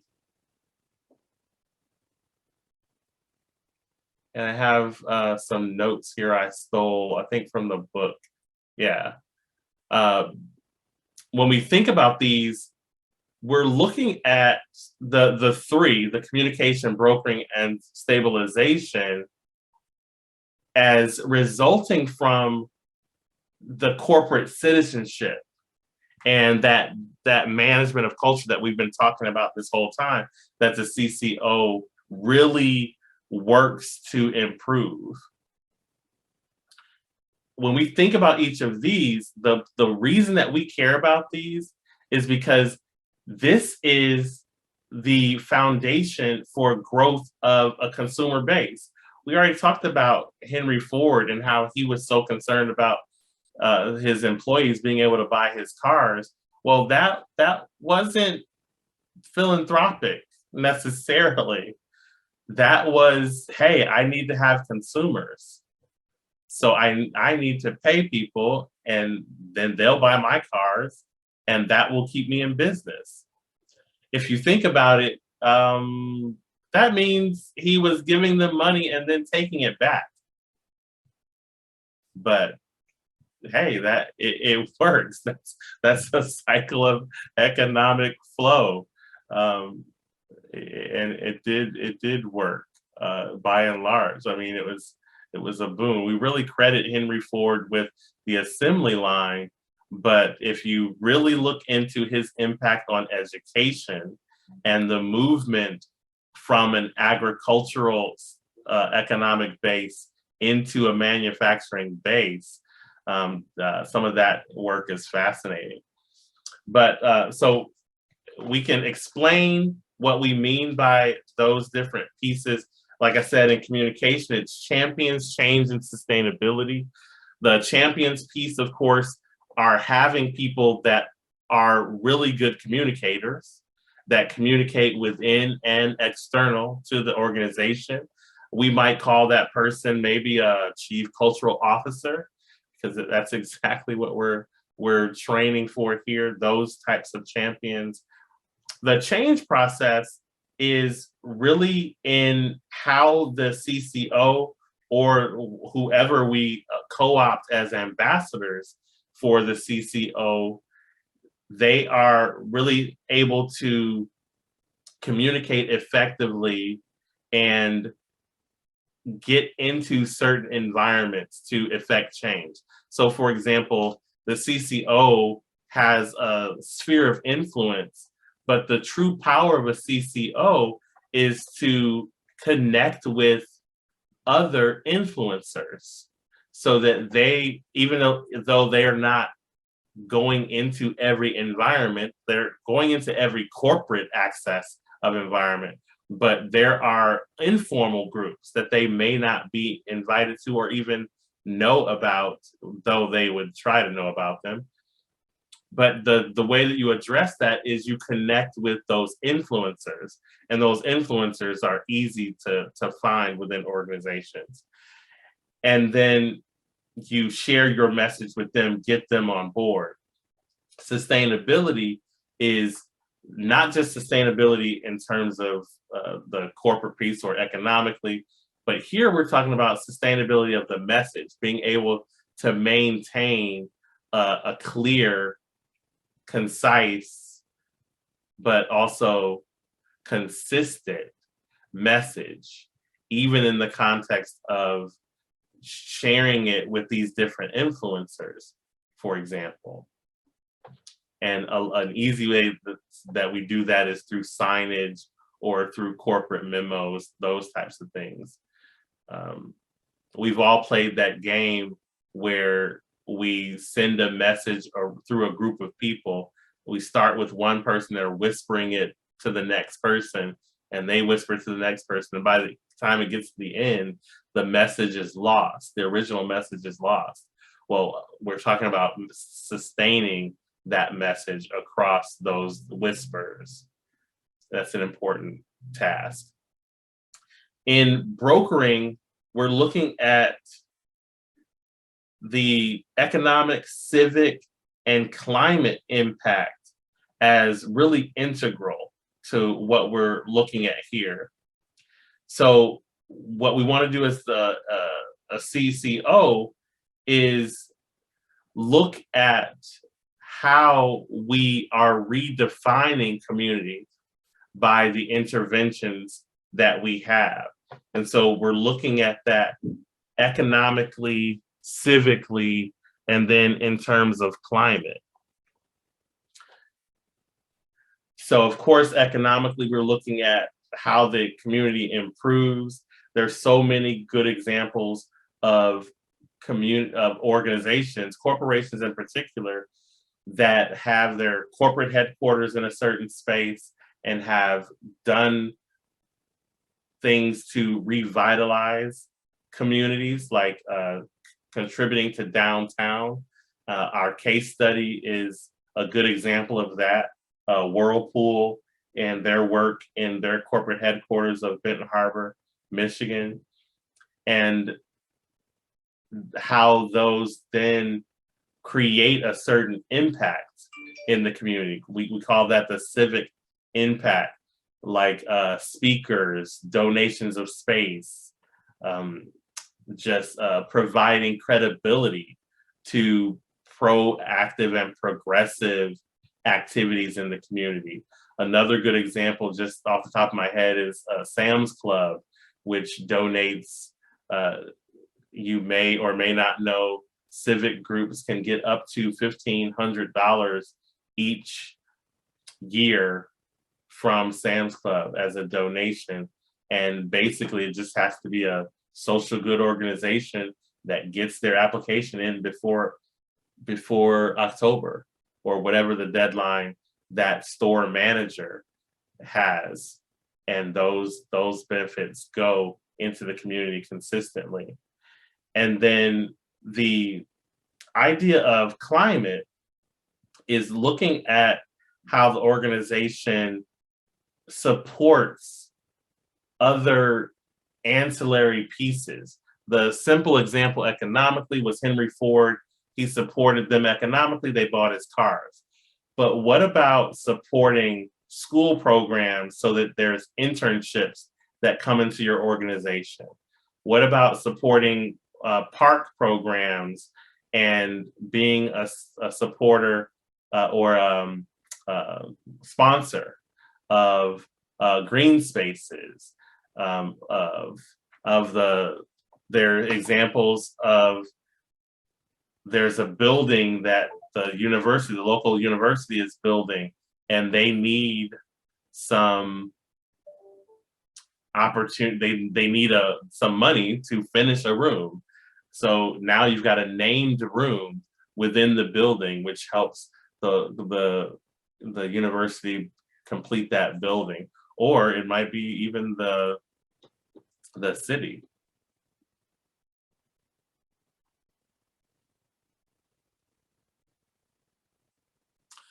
There are also really opportunities in the international space to make those inroads in communities by offering different opportunities to engage in those civic spaces and creation of spaces.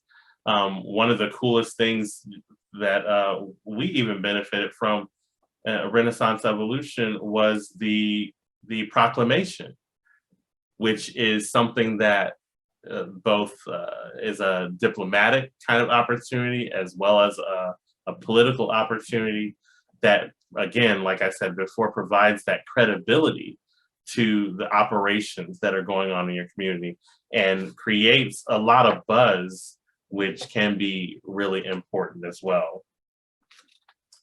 And then even before we get into our last pillar of foreign policy, the idea of stabilization of environments really has that kind of international application. So we literally are talking about being able to bring stability to a group of people. One of the greatest, if you look throughout history, one of the greatest challenges is a challenge of scarcity in communities. The idea of feeling like they can't make ends meet, they can't maintain the quality of life, they can't have a certain standard of living. And so being able, one of the first implementations of peace is to make sure that people have access to vital resources. There are multiple authors who've written on one of the greatest challenges to peace in our current age is access to clean water. And we see that around the globe. You know, believe it or not, even in the United States, Flint, Michigan still doesn't have clean tap water. And there are other areas from multiple communities for a number of reasons: environmental pollution, volcanic eruption, or natural disasters. Like, there's just so many reasons across the globe. So being able to go into those environments and stabilize them, even in the basics, the foundational elements of their subsistence, can be an act of peace in those spaces.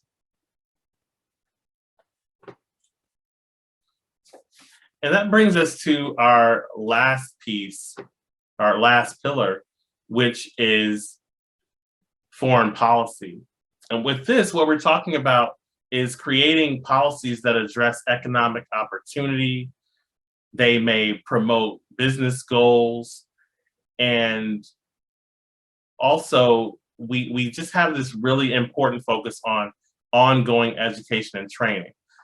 So again, the beauty of this is that it is ecologically based. I mean, this is local, this is even individual in some ways, but it's also political, it's national, it's international.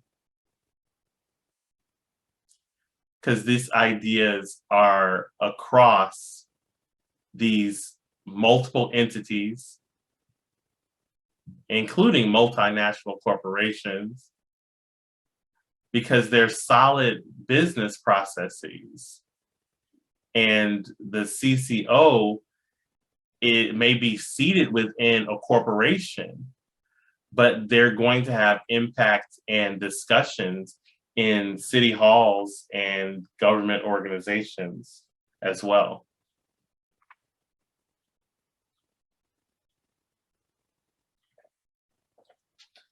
So how do we look at the economic opportunities? Well, when we look at that in terms of our work as the CCO, we're looking at organizational functioning, really, and how we're operationalizing the opportunities for our constituents, for the people that we're engaging with, how we're ensuring that the culture of place is respected, even while there's an economic initiative in place. I remember one of the examples from the text was the idea of a siesta, or concepts of time across the globe. Like, everybody doesn't see time the same way. And actually, I think Roberto, wasn't that, I think you were telling me about how time is in Rome.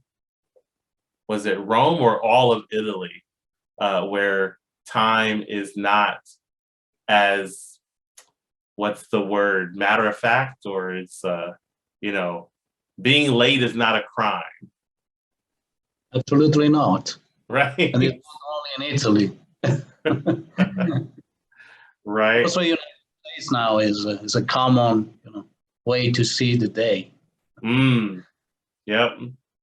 Yeah, which is just, it's something that you really want to incorporate, because those policies, when we talk about foreign policy, especially in the context of the CCO, we're also talking about employment policies that are in these different states. Multinational corporations are going to have, probably, if they're following these pillars, different policies in different locales, or they change that policy across the board because they recognize it either doesn't fit culture or it doesn't really serve a purpose. One great example of that is corporations who provide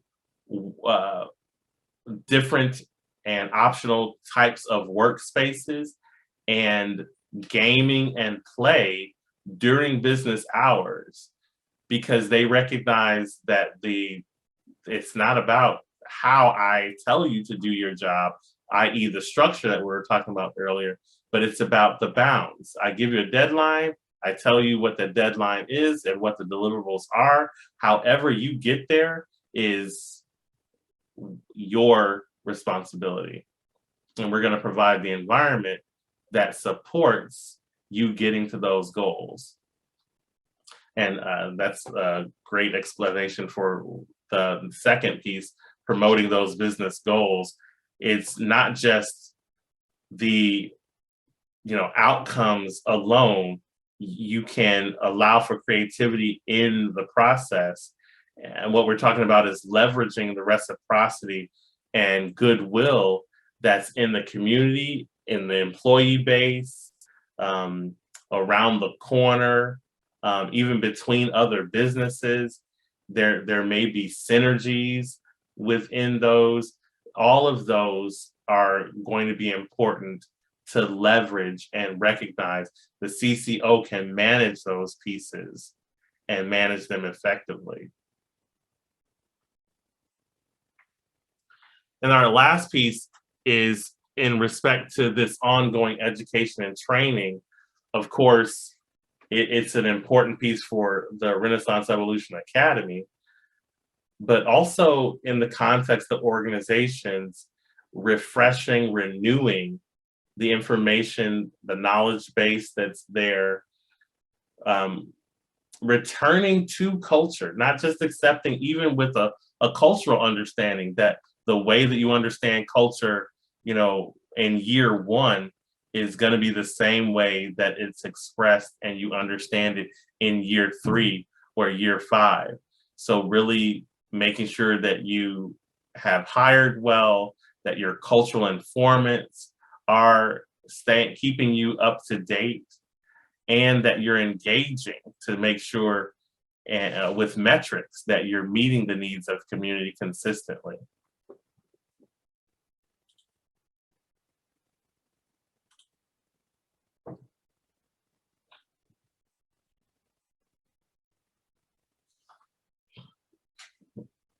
So the case review for this is really a case that could be a case for anywhere in the world. I just happen to be personally familiar with this case. It fits really well in the context of these pillars because the area that I'm talking about, Benton Harbor, Michigan, was once named per capita the murder capital of the United States. And I'm sure there are other regions around the globe that have had dubious distinctions for one reason or another. But the case here is about not the dubious distinction, but about how the corporation named Whirlpool, whose corporate headquarters are in Benton Harbor, Michigan, decided to address some of the concerns. So one of the things that they implemented was to address the basics of the social and economic needs of the community. Rather than just supplying employment, they said, our employment doesn't really matter if there isn't really affordable and sustainable housing within this community. So they invested in basically what amounted to be a subdivision and helped to revitalize, as a second opportunity, helped to revitalize the downtown area of the city. And as you can expect, that investment started to spur private donations so that you saw neighbors, even in this impoverished town of 12,000 individuals, neighbors started to pitch in and revitalize local parks. They went in and rechained swing sets. They painted the merry-go-rounds and other equipment. They cleaned up green spaces, repaired fencing. So the actions in the subsistence approach and then expanding that to an actual community intervention spurred a real revitalization within the city, even including private citizens.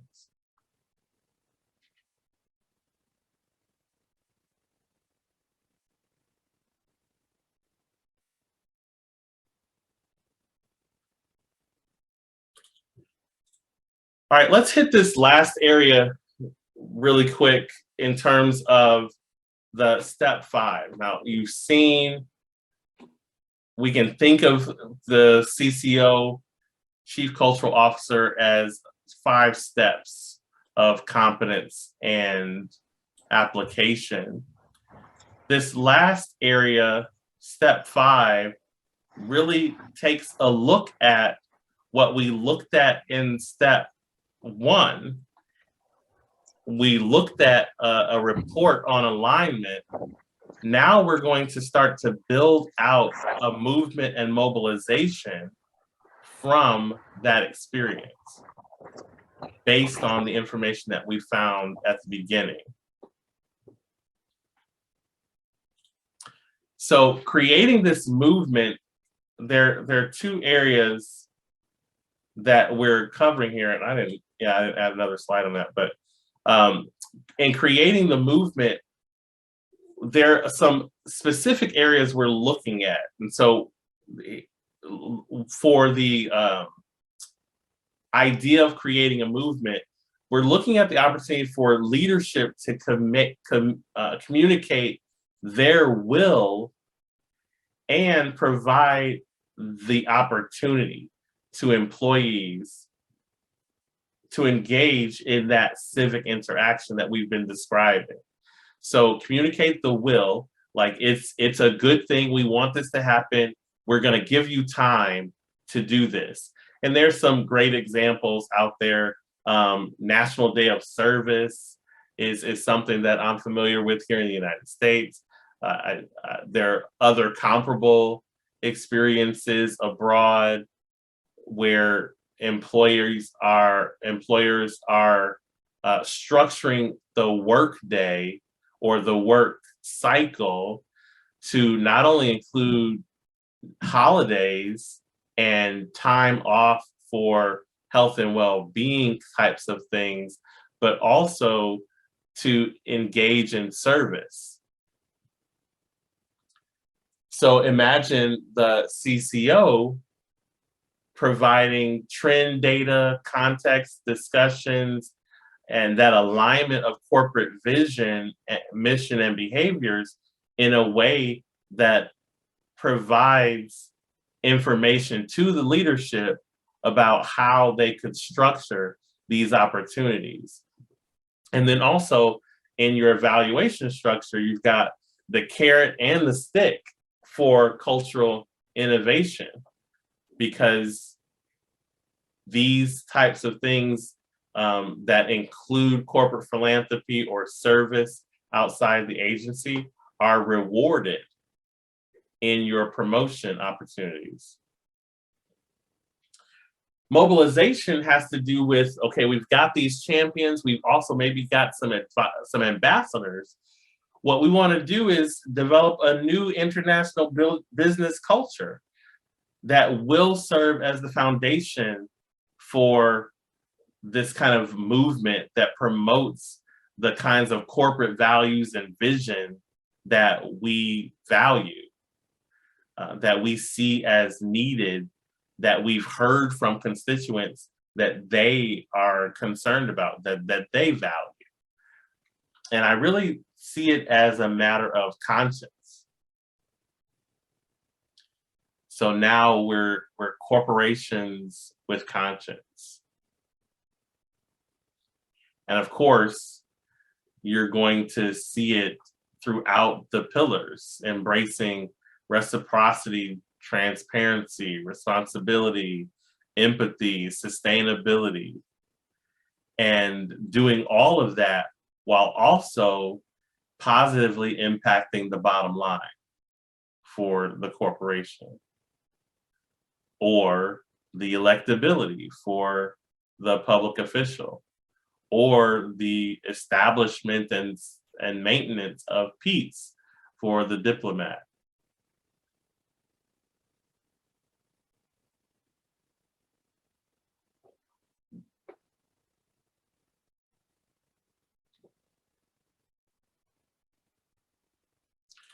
And with that, we have reached the end of the content.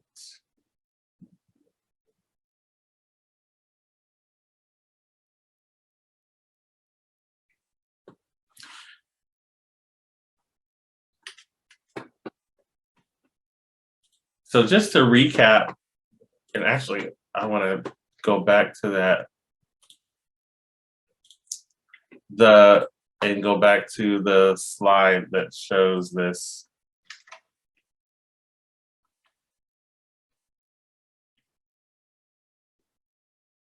In our curriculum, there are these opportunities to go much more specifically into examples. I used a lot of examples today that were more civically minded, maybe corporate, private sector. That's where a lot of my experiences have been.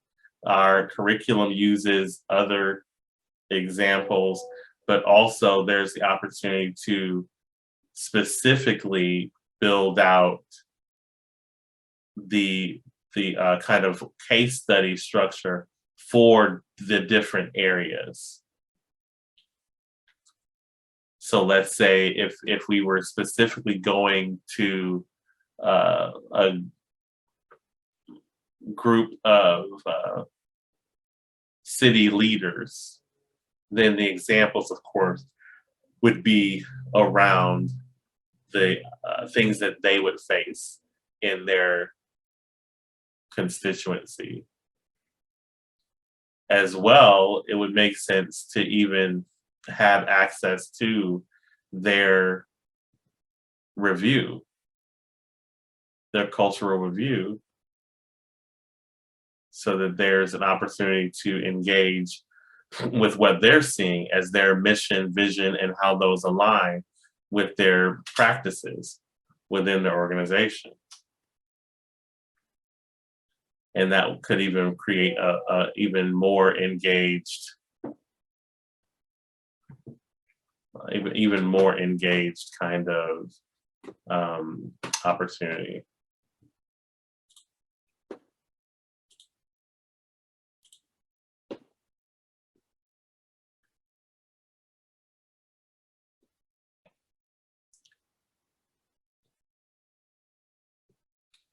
All right.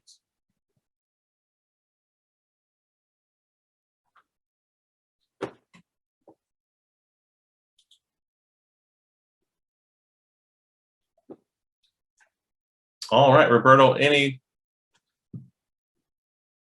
final thoughts? No, really, you were excellent. I would like to ask to the participant if you wanted to, if they have any kind of question and feedback.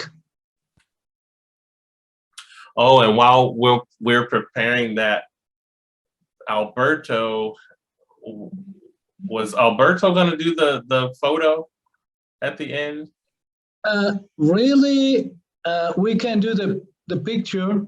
You can make it, or I can make it. Everybody can make it, really. So. Yeah.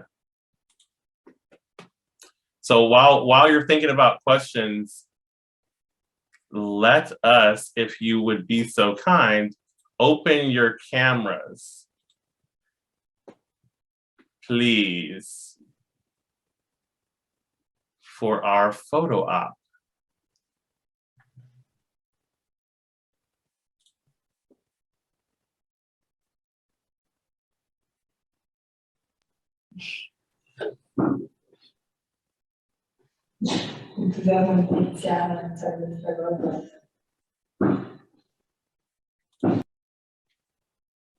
Beautiful.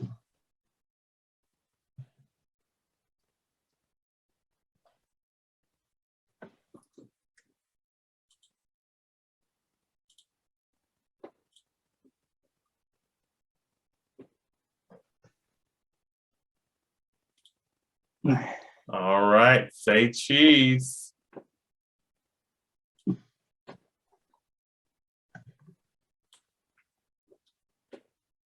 Emma, are you there? She went to take a coffee or cappuccino downstairs in the Via Cavour. I'm sorry, but my video is blocked by the administrator. I'm sorry. Oh my gosh, Michael, you stop my video. Yeah. There it is. Oh, I'm here. Thanks so much. Thanks so much. Valentina, Andrea, are you there? Oh, beautiful. Okay. We missed two. Anyway. Okay. Now the picture is perfect. All right.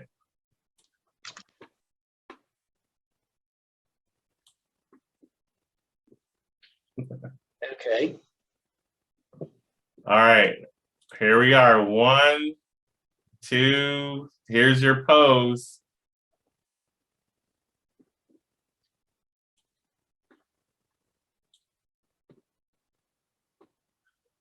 Thank you. Andres. Hey, Robert. Hey, Andres. I just to finish, I mean, I know your experience with Puma, and I would like, you have a tremendous ascending career. I mean, just in 4 years, you reached the top of this important German company. So how the sport will, and this very important industry, can see, you know, the chief cultural officer. I mean, you act like one of these. First of all, thank you for the invitation, guys, and Dr. Michael, it was a great presentation. So thanks for all the information. I wouldn't say I reached the top of Puma yet, but yeah, it's been a journey the last couple of years. I think it's not only the sports industry, but in general, the sports, fashion, and retail industry is going through this shift. What we've been talking about in the last couple of hours, we discussed topics like reform, so ethical, social reform.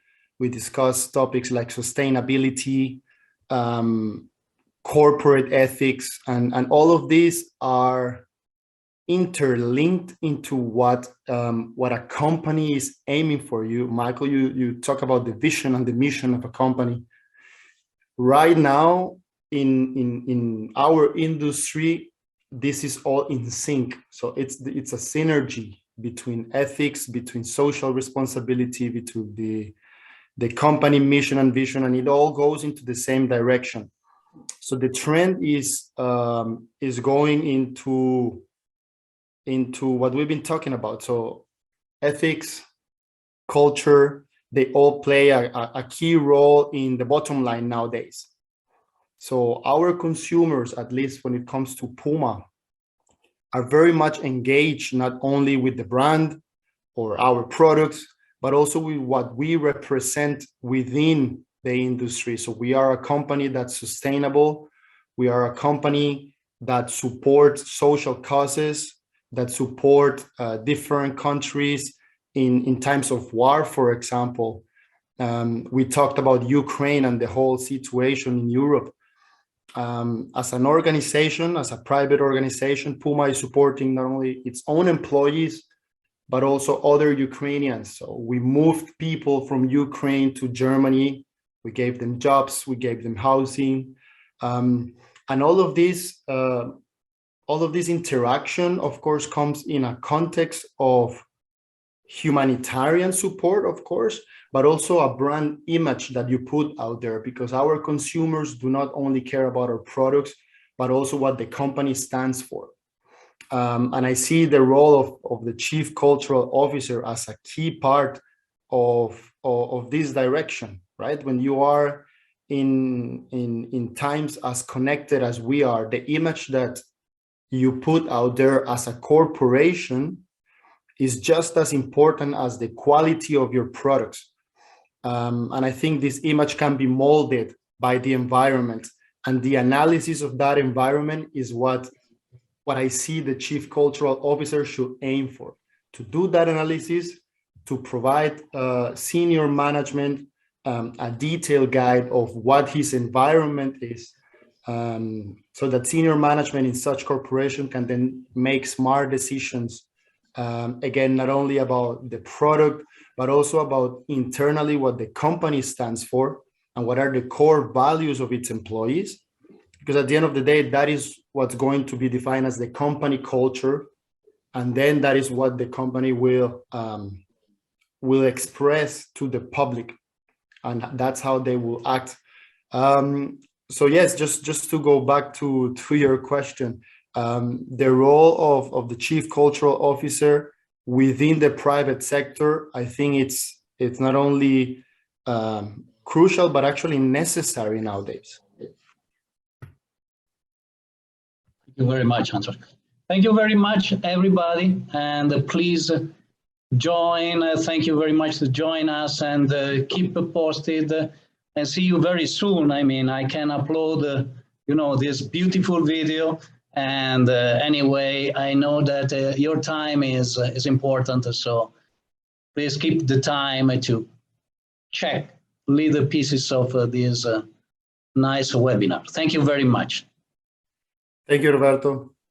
Thanks, everyone. Thanks. Thanks, everyone. Thank you. Bye-bye. Thank you, everybody. Thank you. Bye. Bye. Bye-bye. Have a great one. Much. Bye, Roberto. Thank you. Ciao, ciao, ciao. Ciao, thank you.